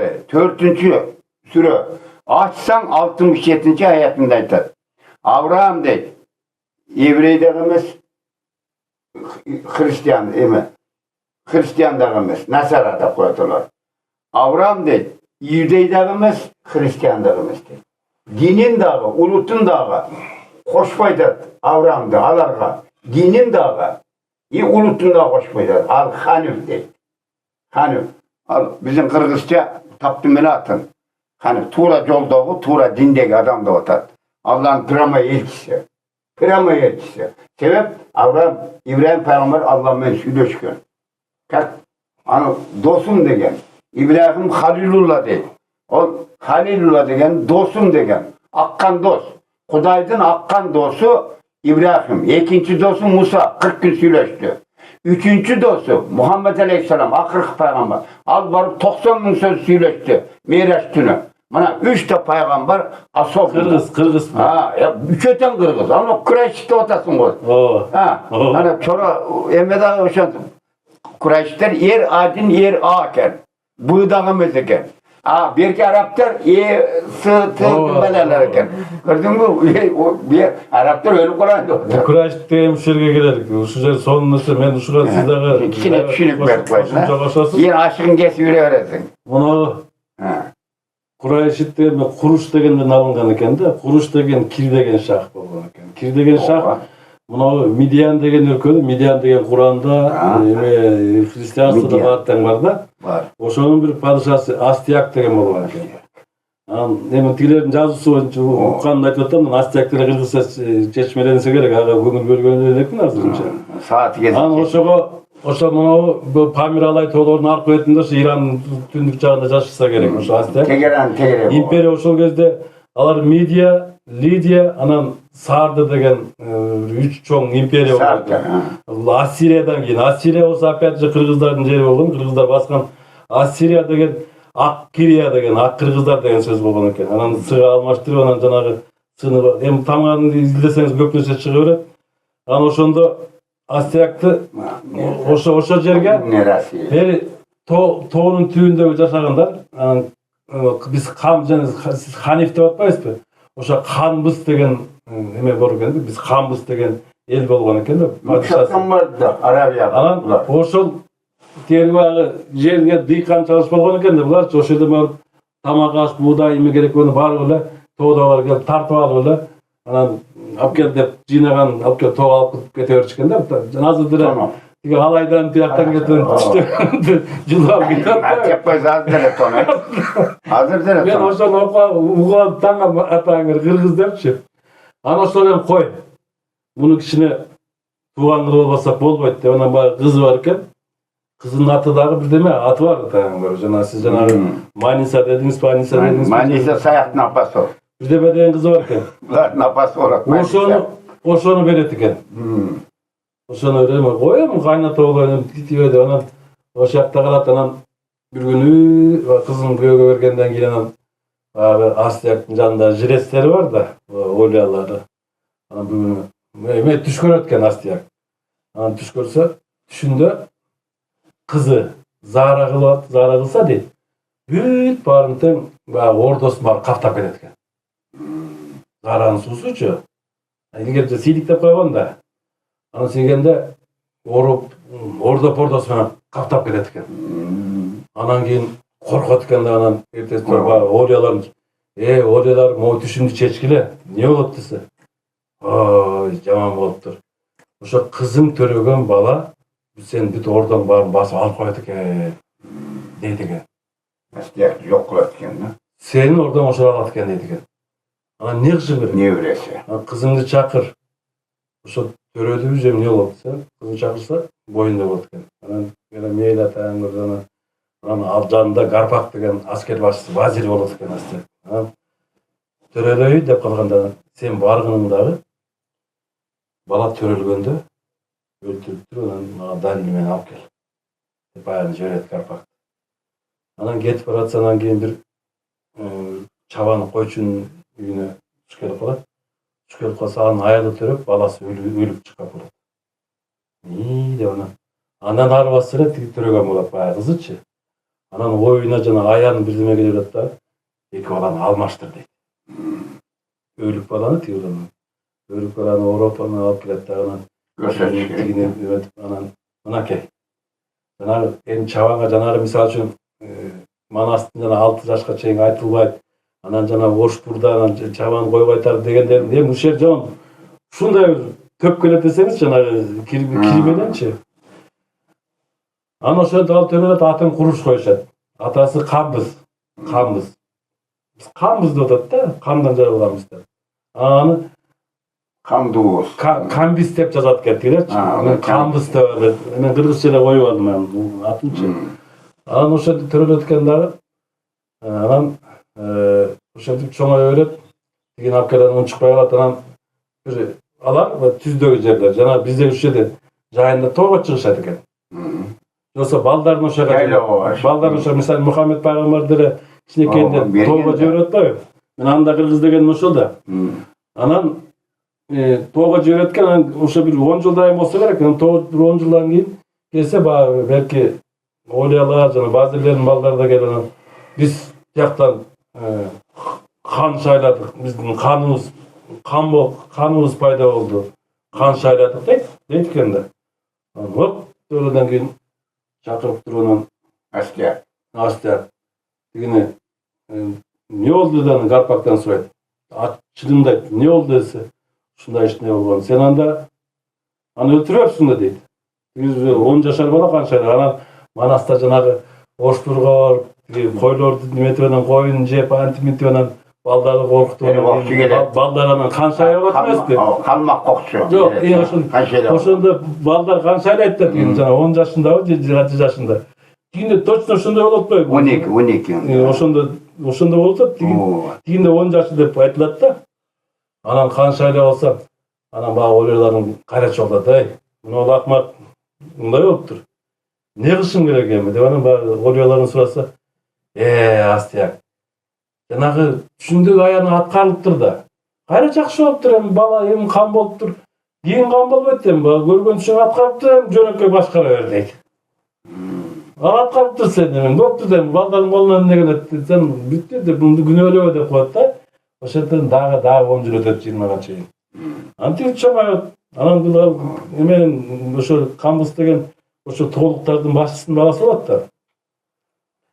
Анан элдер сөз сүйлөп эмне болуп келгенде баягы тиген шаардагыларды буюм терими көпүн бай да. А тоолу эмне анан байлыкты көтөрүп жүрө албайсыңдар. Анан бир күнү анан элдерин чогултат да, атасынын сен мындан ары сен башкар деп коет да.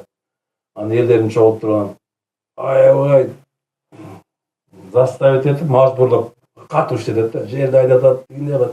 Айрыкча дыйканчылык муну чогултуп кыйнайт жерди. Үйрөнгүлө жана ошоктон тартып алып жүрө беребизби? Бүт баары тең. Иштегеле өзүңөр деп аябай кыйнап дейт. Эртеси күнү баягы тияктан алган шарап, жанагы той кылат го кыргыздар. Ошондо пир кылып той кылат тагы. Экинчи күнүнчү. Анан жыр кашат баягы. Бир күн аябай чарчаган киши эртесин той кыргыздар иштеш кыргыздын мүнөзүндө тойлап жырып атат. Тойдун эртеси болот, эртеси күнү чогулуп, кел чогулгула эми. Сүйлөшөт деген сөз бар, сиздерче айтканда гап бар. Ана габыңды башта. Мына дейт, элим дейт. Мурда күнү аябай жерди чукуп кетмен чап, чыкпаган жериңер терчи иштедиңер. Ой, жаман кылдың, кыйналдык дейби. Кече күн той кылып, пир кылып, жыргал болду. Эми келечекте кандай жашаганга кетсиң? Ой, той болду жашабыз келет, той дейт да. Той жакта. Той жакта. Болду, анда айтайын каякта бар ошону, канткен жашоо. Мына могу жерде Астияк деген падыша турат. Мына ошолордун байлыгын карагыла. Бүт баары ошолорду. А сен куурап жүрөсүңөр. Барып тартып алабыз. Өзүбүз болобуз. Мына жыргап жашайт. Ой. Кеттик. Жең келсе жети бөлү келсин дейт. Кеттик дейт. Анан Жең келгиче жети бөлү келсин. Ол жең да. Жең бере да. Кеттик дейт, анан баратканда баары Карпак баары акыры билип келаткандан билет эми. Дейт дагы ал өзү. Карымда Карпакта. Вазир. Карымда. Анан ал тиги эмеге өтүп кетет. Курушка өтүп кетет. Анан Курушчага аны жиберет, Карпакка согуш Курушка өтүп кеткенден өзү калган каткан боюн чогулткан Астияк өз жактан утулуп калат. Мен коем таяталмаса өлтүрбөй койгон эми хандыгымды алайм. Батамдын жерден батасына анан ошол хан болуп калат. Анан ошол жерден эмне кылабыз? Баягы элдер сурайт да, тигил талаптанып жеп бүтөт. Баягы анан эмне кылабыз дейт. Анан карачы бул жерде жаман экен, калыстык жок, мындай жок. Ошон үчүн биз оюбузду оңдойлук, сөзүбүздү оңдойлук. Анан ошондо жанагы благие мысли, благие слова, благие деяния деп анан асыл ой ак сөздү уран кылып, эми мынакта Лидия деген эл бар. Ана жанда Сарды деген шаар бар. Ушундай бай. Бар, ошонун ортодо Лидия деген бир мамлекет бар. Булар ушу өткөрбөй тигилөккө дос. Ошолорду алалык. Анан тиги байлыкка барабыз да, анан маарып жатып калабыз да тагын. Бирок таза кылалык, мына кылалык дейт. Жамандардан арылталык депчи. Кеттик кетен ошентип жүрүп отуруп, анан ошо Лидияны басат, жолдон келип жанагы Вавилонду басып, жанагы еврейлердин баарын кутултап чыгарат. Анан Сарды деген шаарга барып, анын падышасын кулатып туруп, анан байлыкка маарып, андан ары жүрөт, ошентип Грецияга чейин. Ошентип ошол кездеги элдин количествосу боюнча, допустим, 50 миллионго чукул элди бириктирген ошол куруш болот экен. Анан ошону кийин Гректерге чейин жетип, гректер менен согушуп, анан жете албай ага жетпей калат, бери Египет жакка чейин баарын алат. Анан ошондо гректер жанагы Гомерден кичине мурдураак убакта болот да. Гомер 2400-2500 болсо, бул Гомердин колунан өлдү да билем. Эми ага келем азыр. Анан ошентип анан Гомер тигине 50 жыл 100 жыл кийинирээк болот экен да. Бул болсо 2550-ден 2600 жылга чейин да 2518 жылдары ошо тигилер бүтөт экен да. Анан жана Камбисте эки баласы болот экен, эки баласы Гаутама деген тиги анын кичине айтпадымбы? Алар бул тукум куртулат, анан Дарийге жана кан тамал менен өткөн билем. Анан Томиристен кандай болгонун бул жерде Гомер, анан дагы бир философ болгон экен. Ал башкача айтат экен. Ал эмени курушту өлтүрбөйт экен. Анын жазуусу боюнча. Бирок ошол чындык деп эки вариант бар экен. Ал өлбөйт экен. Ал тескерчи Томириске барып, түбүбүз бир.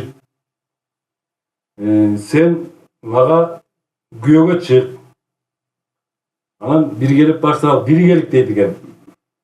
Анан мен потому что маяктын баары тең мен башкарып алып, мен менен көп эле неме кыла бербе.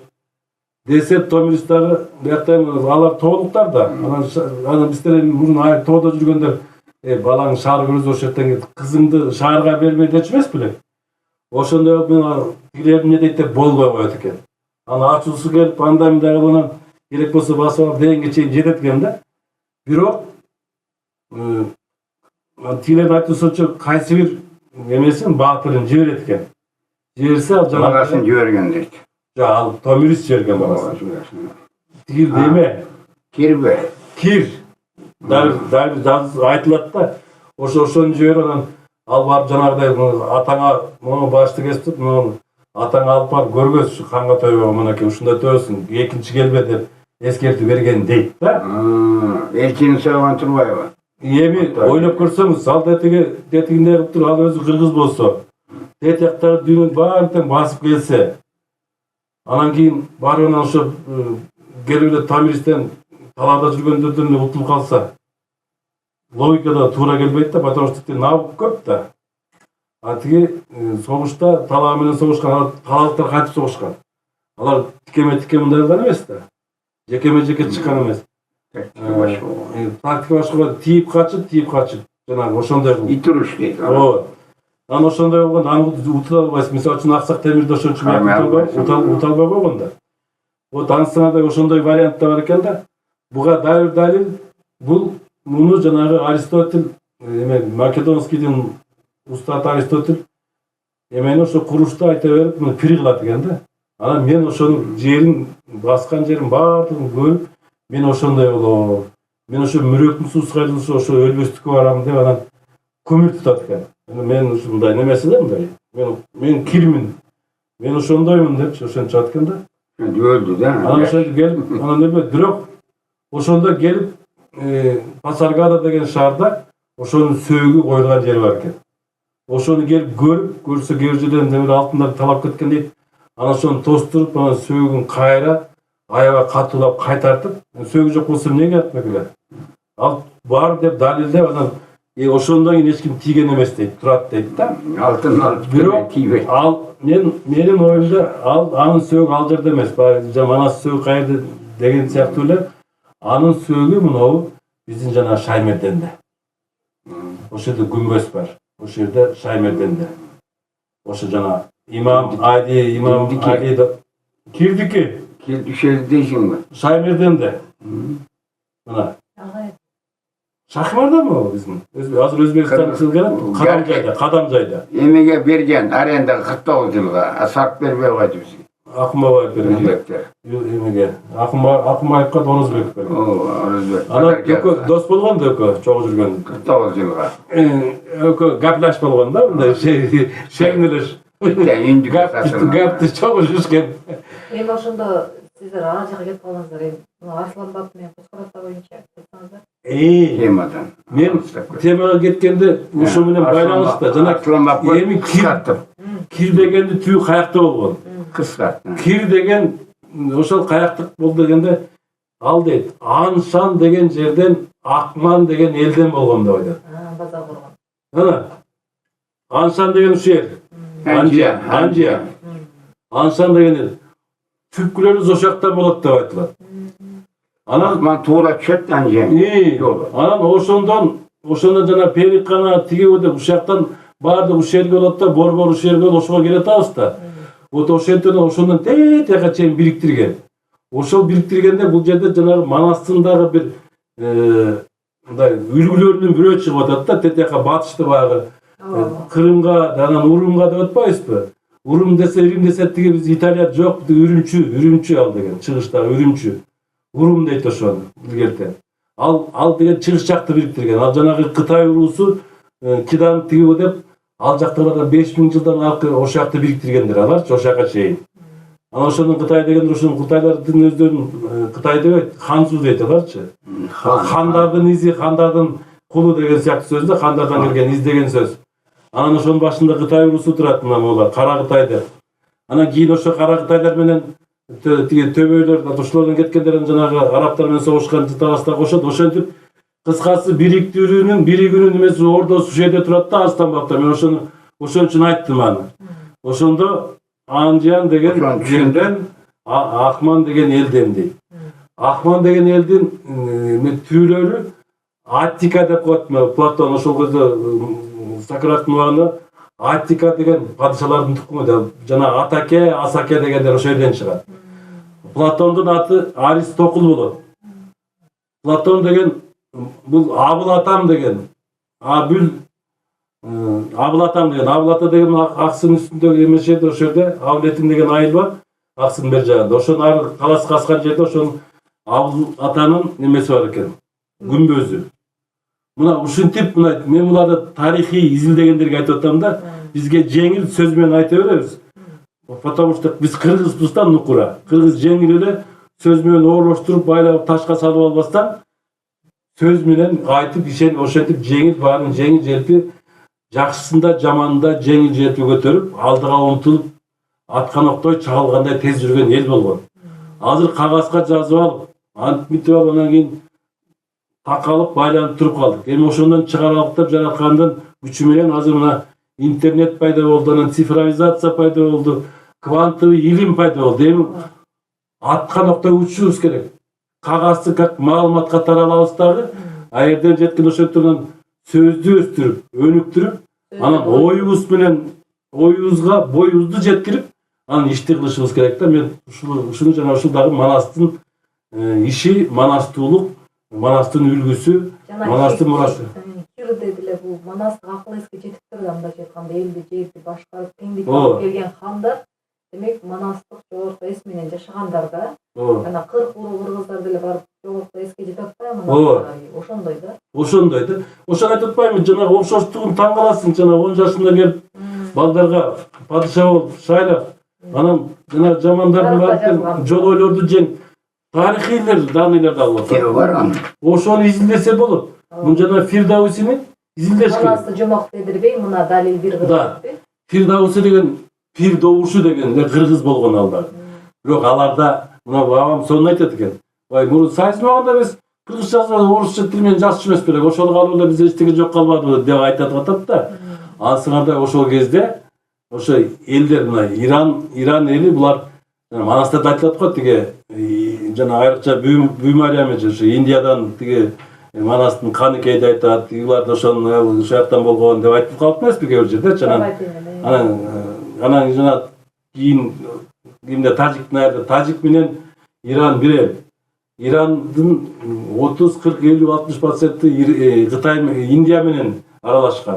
Жана аруу деген сөз булар жазууда жазылып калган. Аруу деген ааламдан келген уруу деген сөз да, болчу. Аруу дейт да, ааламдын уруусу, ааламдан жаратылган деген эле нерселер да. Анан ошентип келгенде, ошо бирок ошол мына биз өзү асмандан түштүң, кыргыздачы асмандан түштүңчү, жерден чыктыңбы деген нерсе бар. Жерден чыкканга эртештүк далил, а мына анан мындай илимде риптероид деп коет да. Жерден өйдө көтөрүп уча албайт да, аларда дух жок, душа. Жан эле бар, алардачы дүйнө жок. Мен Кытайдын көп жерин көрдүм, Кытайдын рабочилер бар экен, мындай улуу сөз айта албайт экен. Жана эле иш-пиштеп эле жүрө берет экен, мындай сөз сүйлөсөң сен компартиядасың дейт да. Компартияда башкаргандар алар улуу сөз сүйлөйт экен, башкалар иштеп эле жана ошон үчүн көптө көтөрүлүшкө чыга албайт экен. Индия андан бетер. Булар вообще эле көтөрүлбөйт да. Мына мушташкандар көрүп атпайсыз балдар, да? Ушинтип мушташабы. Мону сош керек тура. Катын коşa. Мына көрдүңүзбү? Теңдеш керек. Тоодон, асмандан түшкөн эл, жерден, топурактан жасалгандарды теңдеш керек. Ана мен теңир дегенди теңдөөчү деп эле түшүнөм. Кудай деп эле теңдөөчү бар, тең биз өзүбүзчө теңдиктен турабыз да. Оң, сол, узун, кыска, жана ысык, суук дегендей. Ушул эми көп сүйлөп койдум окшойт. Эми нерсе Арсланбап деп атасыңар баятымдар. Арсланбап эмнеге жаралды? Мен муну мынтип айтам. Аристан. Биринчи ари кыргыздар. Адамдын руху деген сөз ар болду. Анан ал энеси төрөлгөн. Биягында айтайын. Анан ошондо уйду алып келип, Аллахын өмүрү өкүмү менен, ошонун сүтү менен бакты. Анан ар уй деди. Ари болду, көрдүңбү? Буга далил Кур'ан-ы Kerim'de ачканыңда экинчи сүрө Бакара дейт. Бакара деген сөз эми арабка барып бузулду да, кыргызчасы багаар деген сөз. Орусчасы эмне болот? Кормились. Көрдүңбү? Жана ариди баккан уйда. Ошо уйдун аты, киличке аты багаар. Bir аты сыйыр. Сыйыр, сагыр. Саайт деп атат. Желинде езип мындай тартканында су эми сүт чыгат да. Ошон сыйыр. Ана сыйыр. Ат саяк болот. Ана мына өзбектерде, мына кыргыздарда сыгар дейт. Сыкпасаң сүт чыкпайт да. Сыгар деген сөздөн сыгыр деген сөз чыкты. Эми анан ошону эмизип кыргыз атабыз мына Манас жаралды да. Анан ага эле киличке атын берди. Ари. Анын жашаган жерин Истан деди. Истан түшүндүргөн мөгүнө. Анан Ари Истан деп мына Арсланбап ата бу кыргыздын жүрөгү болгон. Как анан бекитилген жери, далда жери болгондо ошон үчүн сөбөктөрдү ошакка койгон кыргыз. Неге? Эч ким жете албайт жерге. Жеткиче дагы мынакта тоскон жолун. Мына жолдо, мындан бияка өткөргөн эмес. Аерге жеткиче жети өлүмдөн өткөн деген душман. Ошон үчүн булар кийин бизди алдап койду да, мына бекетчи саттарды коюп, шайыктарды. Көрдүңбү, азырга чейин алар өзбек бизди, кыргыз дебейт. Шунча жыл жашап атат биз менен. Кыргыз батырды жүрөгүн кенен ачып. Көрдүңбү, мына Кавада бар, Эмеде бар, Арсланбап атада. Булар бекетчилер болгон. Амир Темирдин аттарын багып, почтальондорго алмаштырып туруучу адамдар болгон. Ал ирандыча 1 миллион паланча миң эл алып келген Индиядан. Анан багыш кыйын болгондо ар жерге бекетчи кылып койгон. Ат багасың, жан багасың деген. Мына мен посточулармы деп. Ошондон калып кеткен элдер булар. Булар өзбекке кошулбайт. Өзбек омагында Монголиянын талайларында жүргөн. ol gelgen malda. Bu 700 жылга чейин kelgen Araplardan. Araplardan var, Afganlar aslan var. Mekeni Beket деп аталган экен.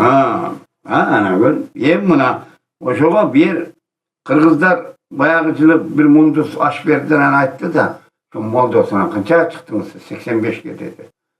Buna o Kırgız mazarı bilemiz dedi. Amine örge tuvalet kurdunuz dedi. Anan daha bir şehir gibi bidi kıldılar. Yoğun bir toktanlan çekin ayağım 70 yaşka.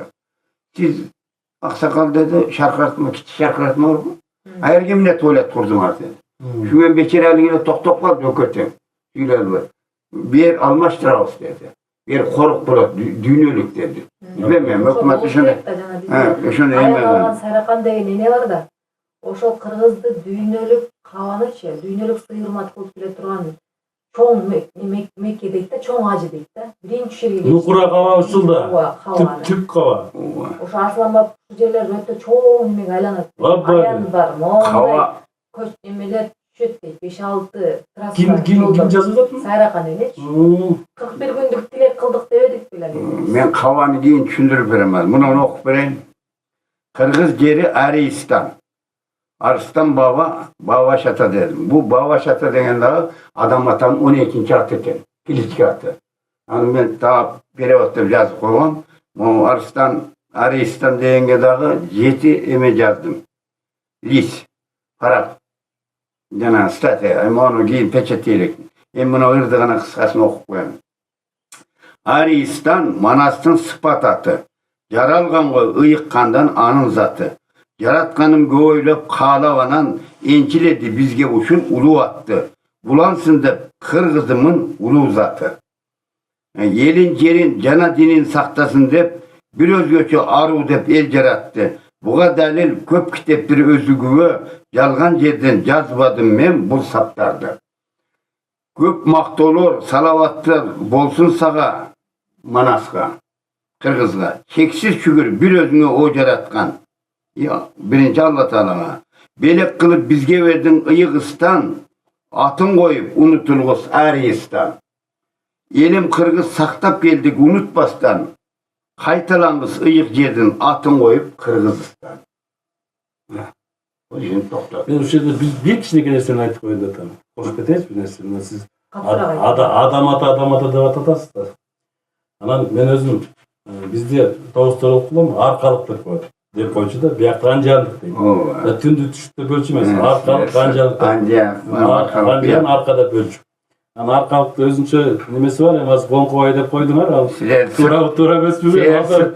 Tura olsa gerek. Konkoy da tura. Konkoy da ayda. Alda okşoşot. Yani hem okşoşuyla kaldı hazırçı. Hem biz saklap vardık. Bizde bunday da. Bizde men atam bir aydın moldası olgan. Şergen çoğu okuşu tigi var. Namazları Arapça okusa kalgan Kırgızça yaşatçılar da. Hemen o sözlerden bir adam ata degенди upaptır mınдай. Adam атаң no zıgırayın adam mı boysun mu? Kaçan adam olasın sen? İşine çoğu esine gelip adam oldu. Dep tildeytiler. Anem Kırgız kançı adam atası olsa tildemeydi de. Tildemeş gerek de. O için ben adam ata da көп ayta albayım da. Enesi vurup atat. Eneni urbasak biz payda olmuyoruz. Sal tuğra düşününüz. Anan o için adam ata degendi. Men biz jakta, men Tavuslarla cevap vereyinçi. Adam ata degendi aytçımaz.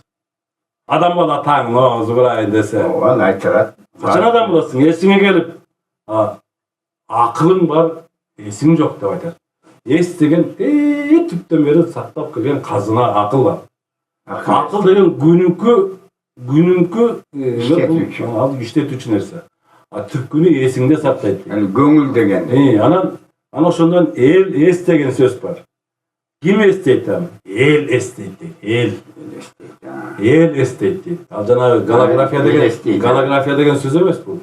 El üzülböy kelet deydi. Oşolar esinde saktap kelet deydi. Elin esinde. Al degen ulama deydi. Lama degen oşondan çıkan. Ulamanı üzbö deydi. Oşonu üzülgöndü ula deydi. Çaçılgandı çoğut deydi. Mına uşular var, manastar sözdün var tem ulu sözdörde. Anan oşonu biz kayradan jaşlarga үйrөтсөк, oşonda biz жана биримдиктен учугун үзүгүн таба элек. Akşam şu sözleri çeşmeleşiriz gerek. Чечмелеп атпайбыз, чечмелеп бир топ мындан ары улантып берели. Анан мен сизге жанагы мындай неме айтып койдум, кайгаса жана адам ата жөнүндө, бирок мен түшүнгөн оюмду айттым Ne да. oyun aytıyor ama. Анан кээ бир адам атанын балдары мага таарынбаса деген ойда. Namaz ol adamga bir farz verilgen nerse. Kız tüvelip ömür şerif. Birincisi, manisi. İkinci manisi. Tukumda uluğuçu, adamın tukumun uluğuçu kim? Kız. O için kızın 40 yaşı uluğu değil. Sebep al tukum bulay. O için buna cigitine aytkın gelet. Olmasa kızlarga aytkın gelet. Göğe çeyle kızlarga da iyi üylenilik cigitlerge aytkın gelet. Birinci kız uluğu. O namazın o farz nesi o. Ana kala oku. Nasıl 60. süre var. Bakara ayetin. Bakara suresinin 60. ayet. İslam'ı ne nasil edin. İslam'da zorluğu var. İlimdü, bilimdü adamlar namaz oku, ne oku aytasın, kaçan okuysun demeyin. Un çıkmayın. İstiyor adamlar için namaz individual ne? Her bir adam özünün gelecekte жоопкерчилигине карап туруп окуйт. Кыргыздар ошол намазга чейинки жаралган нурел болуп атпайбы? Эми ислам араб динige кийинче кыргыз намазды окуган эмес. Ооба да. Анан кийин муналыгы мынау Адам ата Гайнуддин деген бар. Мынау татардан бир. Ошол жазып атат. Бул намазте деген индустардын сөзү деп атат. Биринчи версия. Экинчи версиясы намаз деген сөз Зороастризм деген дин болгон. Zoroastrизм. Geçen sene Nepal'da görsettin go, her bir kadam buna tonkotçukta atat dedim. O şu Zoroastrizm'dağı 3 mal namaz okuşken. 3 mal. Ekileme. Gün çıkanda gün batkanda. Nepal'da şundayken. İbrahim Aleyhisselam'dağı şu ekile mal okuşken. Giyinenin Muhammed Aleyhisselam gelgende kanday sebeptirmeyen emeğildi ben bırak alay tuttur. Onu Yevreyler girgizdi deptir. Zoroastrizm'den at gelip Yevreyler. Araplardan öç alış için İslam Müslüman dinine girgizdi de İran'dıklar. Otkası inçiler. Anan o şu bizden Müslümanlardan öç alış için de İran'dıklar emne Yevreyler 5 vakit namazı girgizip koydu değil. Kıynap değil. Altın vaktilerini alıp bizden. 5 vakit okulat. Hem bu Peygamberimizden söz var. Hadis. Namaz uğur degen. Öte uğur iş bu namaz degen. Ben bilmem başka qanday onu bana ta'sir kıldı şu. Namaz atkarışta kıyın nerse. Öte jooptu birinciden, ikinciden fiziki esalasın dep, fiziki çerçeğsin. Hem yaşlar çerçeve küçüne gider. Yaşın 70'ten aşkandan keyin burada kıyın bol. Namaz деп bizim Kırgızdardın namız деген dil urusунан kelip çıkan, namız деген sözünün kelip çıkan. Kırgızlar türelgöndөн ölgөнгө чейин namızda болот деп atpayбы? Anın tuğu, manavı neme şerşenalı 5 geçe kotordu manas degen söz. Şunu aytып берейинчи мен. O manas degen söz namaz bolup kalat деген bir yağına. Бул жерде жана мы тамга менен ны тамгасы жанаша жүрөт да. Мы деп анан мы деп дейбиз да. Ошондо мы менен нын алмаштырып койсоң эле бул манас деген сөз болот да. Ошондо дагы туура. Ошондо Мухаммед пайгамбар жанагы эме дегенде келип туруп периштечи келип туруп мындай берет дейт да, мону оку дейт да. Oku degende al tigi kagaz berбейт экен. Мен аяндан көргөн айт деген сөз экен. Оку деген читай деп коюптур да. Жана читай сулук дейт го орусча ошо которгондо. Сен аяндан көргөнүңдү айт дейт экен да. Анан аяндан көргөнүң айтса манас да. Депчи. Арабтардан намазды намаз дебейт экен, салят дейт экен. Салят. Намаз деген сөз бул ошо бизден манасты жана мы менен нын алмаштырып алып, мына Иран аркылуу барганда, Индия аркылуу наместе дейт даларчы. Наместе. Анан ушулар мы менен нын алмаштырып коет экен. Эми үчүн алмаштыр дегенде мына ирандык тажиктердин ыры бар. Эй санам, эй санам. Ey sana. Мындай окусаң эле эй манас да. Демек манасты дайыма айтып, ырдап окуп туруш керек экен. Ошондо эсиңе келет экенсиң да. Ben duhum degen söz sanam degen. Вот ошону Санам. мына ошону Жаным. эми карап туруңуз. Манас тухта духовный. Вот ошону айтып турмун. Азыр биздин духубуз Sanamdın perevot. Манас манастап кыйкырганда духубузга келип атабызбы, бириктирип атабызбы, бириктип келип атабызбы, эми карап туруңуз. Айтайын көр. Есмен сразу чыгып кетпеди бет. Тиги манасты намаз. Мухаммед пайгамбар тиги мынча Муса менен сүйлөшүп атат да, аяндачы тиякта айыптыр. Канча намаз окуп, 51 күндө 50 жыл намаз окушуң керек деп атат да Мухаммед пайгамбар. Meraç'la gerek kanda. Муса айтат, жок, азайт дейт. Kitavay. Анан чыда 20 дейт. Анан адап дейт, 10 дейт. Болбойт дейт, 5 дейт, болбойт дейт. Канча Кудайнысы? 2 жол жетет дейт. Мусачы. Анан Мухаммед айтат, пайгамбар. Ооба, 2ге мен үмөттөрүм 2 болгондо эсине келбейт.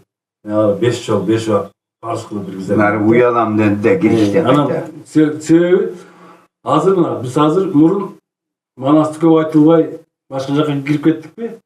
Азыр манасты канчалык көбүрөөк айтсам, мисалы үчүн манасты кааласаң 50 кесе, кааласаң 50 күн айткан да туурабы? Ошентип жуккан да. Тиги Мухаммедтин түбү кыргыз да, ал ошентип ойлогон да. Анда Муса айтат да, Муса болсо тиги Тооратты башатыр да.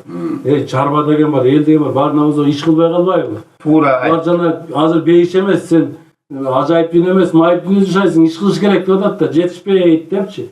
Вот анан ошо жердеги акыл эстин төмөндөп кеткенине байланыштуу анан эме азайтканда манаста угунучу. Бирок зато биздин эсибизден ажырап акылдуу болуп калдык да. Бирок да мен дагы аябай акылдуу, иттей акылдуу болчумун. Баарын мен билем, анан көрсө Сократов кандай баляны да билбейт экен менчи. Кийин түшүндүм ошону. Вот анын сыңардай ошону эсине келтирип турчу манас деген акыл эс дейт да, акыл эс. Мына ошо манас деген дух берүүчү кайып менен байланыштуу күч экенин азыр кыргыздар баарыбыз таанып калдык. Ошону тереңдетип мынакей буга окшогон аксакалыбыздардан, даанышмандардан, көсөмдөрдөн, чечмелөөчүлөрдөн жана башка да өзүң айткандай Батырбек акен айтып атасың, башкалар бар. Азыр көбөйдү, Кудайга шүгүр. kıyımlar göğe. Ошолордун чечмелетип туруп жаштарды окутушубуз керек да. Биз ошо Кыргыз касият академиясы ошо быйыл ошо киришелик деп немеде көлдө бир орду ачып атабыз. Кудай калса тиги эмеде чакырам. Мартта ошону ачабыз.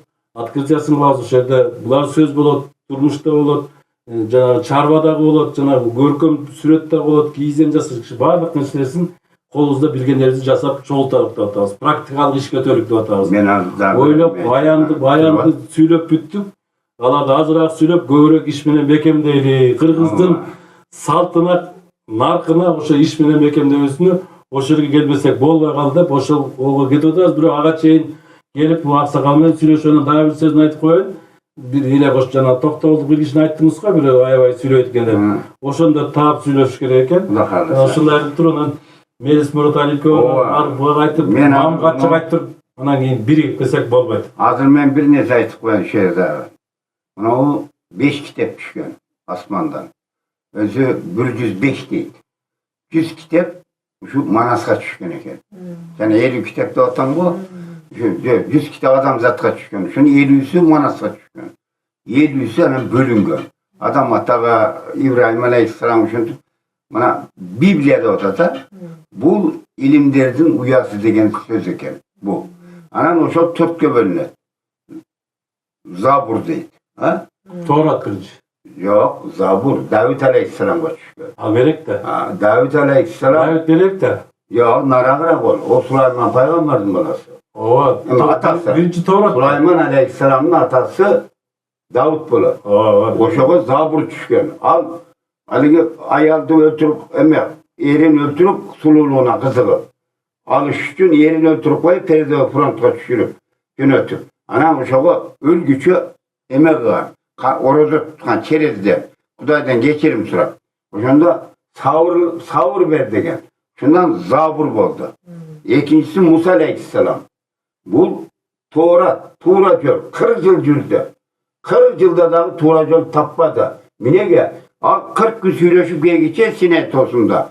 Evliler ne oldu? Altından bukan jasap, Cebrail Aleyhisselam atının izinden çıkan torpak çaçıp koydular. Böğ dedi. O şu bir yolu böğ degenine torpaka sıyınlar evliler. Musa Peygamber'den boştandık kılıp böyle yemeden evliler neme Egipet'in kulçuluğundan boşatıp giyeni bırak gitti dedi. Bekir. 40 diler çıkkene. Kuday Teala kuday bödünün cegizdi, mamlikaşa cegizdi, anıga da şükürlük kıvadı. Gördün mü? Tuğra yolga basmadı. Üçüncüsü 10 yol. İsa Aleyhisselam gelip 10 yol görsetti. Ey, buna o 10 yolga girgiler. Men arkaman çınığı eme geledi, akırık peygamber. Atı Ahmet dedi. Muhammed Aleyhisselam. O şun için bu kitaptın gerekçesi Evangeliya deydi. Bizde 10 yol. Evangeliyanın Orusçası pravedni ves. Blagi ves deydi. Blagi ves degen kuş kavar. Akom kuş kavar. Oşo akırkı Muhammed Aleyhisselam gelişinen kuş kavar beriş için gelgen. İsa Aleyhisselam. Evi 4. kitap. Kur'an. Kur'an dese bizim bunun her türlü varyantları var. Menin düşünügüm boyunca bu Kur'an. Buna 4 bayağı jogortan gen kitapların bardığını jiyintiqlooçu, tasdiqlooçu Kur'an'ı. Kur'an'ı degen birigüsü olağı. Oşo Bölügü. Bölügü. Biriktirgen jiyintiqlooçu birigüsü. Jiyindisi. Oşonun Kur'an'ı dedim. Bu kitap dedim Kur'an'ı. Dediler mı tamganı nı kıldı. Kıyın göçeçenler. Şümeyle bu Kur'an emez, Kur'an. Kur'an deyen dağı stroyu degen söz. Kur'an mı? Misal üydü. Şaşına niye kılayın davatasını buyursan. Yaka bilmem şu Kur'an mı deyip bu. Miniyeni kurasın sen. Üyü Kur'an mı? Kimye kurasın? Baldarıma Kur'an mı? Gördün Kur'an mı degen söz.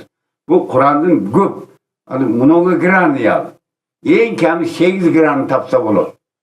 Kırayını 4 granı tapsa olur. Kur'an degen sözdür. Cin tıktoğuşu emesi de. Demi hazır bizdekiler uçuğa gönüp kaldık. Kur'an degenge göndük. Antalaşmayız. Manyaklarını düşündürüp verdim mi? Bibliyem dedi. Beşincisi. Ya. Beşincisi. Beşincisi yani 4 kitap biliyorduk. Beşincisi Bibliya'da. Al kitaptan cinağı oldu. Bibliya'da bayağı 3 öyle var. Özümünden 4'te olup Kur'an-ı Kerim Zeverşay-ı Zakir-i kitap. Muhammed Aleyhisselam'dan Zeverşay-ı Zakir-i Andan keyin başka ilimleri çöktü. Kayıp ilim değil mi? Toçuna kayıp menen. Peygamberlik gelmedi değil mi? Akkaşka degen bargan eken Muhammed Aleyhisselam. Barıp bayat kılıp filan diniger kanday depti. Anam bizde düşündürgen Akkaşka. Çoçkoca beyt, çekmin beyt. Bunda kıyanat kılbayt. Adal okat yaşayt. Jaratılıştı koruyt. Şunday nesilerin barını aytkanda Peygamber sallallahu bu Kuday'ın dinine yakın ekesin esler. Mağa gelgen emenin negizdin emesine siler yakın ekesin eğer. Silerge şu namazda gana yürengüle kalganı barlı tuğra gelet. Bizim şeriatkadır. Yani yönetiyorken. Anda tangula bakan eken. Üstüne zorluk menen bizden gene. Oşo akırkı Muhammed Peygamber akırkı bolatpayбы? Al akırkı bütkөндөн кийин эми нак жана эсине келип эстеген мурдакы эс тутумдарды да эстейт да. Мурун эмне болуп жаралып келген, эмне кызмат аткарган. Эске болбойт. Мындайча айтканда эми жана кагазылдык жазууга эмес, кайыптык жасоого өтөт да. Эми жанагы эске өтөт да, акылга эмес. Эс тутумга. Mana emiş 3-4 yılda bilmiş Эми şey. только ошол кайып билими, Uzağı кыргызчылык, 3-4 yıl. ошол кыргызчылык мындайча айтканда Кайып билими кыргызчылык мындан ары күч алат. Жанагы кыргыздын сурагы башталат да кыргызчылыктын. Кыргыздын абасын ичкен, суусун, мисалы манасыңдын немесин баарын отчетун бересиң да, кыргыз болуп гана тынат. Дүйнө эле кыргыздын тилин чечип жанагындай маанисин эсине келет алар. Анан кийин алар дагы кайып дүйнөгө жогорку жанагы жыштыктарга өтө баштайт. Кыргыз уже ошол этапка өттү. Ошо ыраазымын, бар болуңуздар.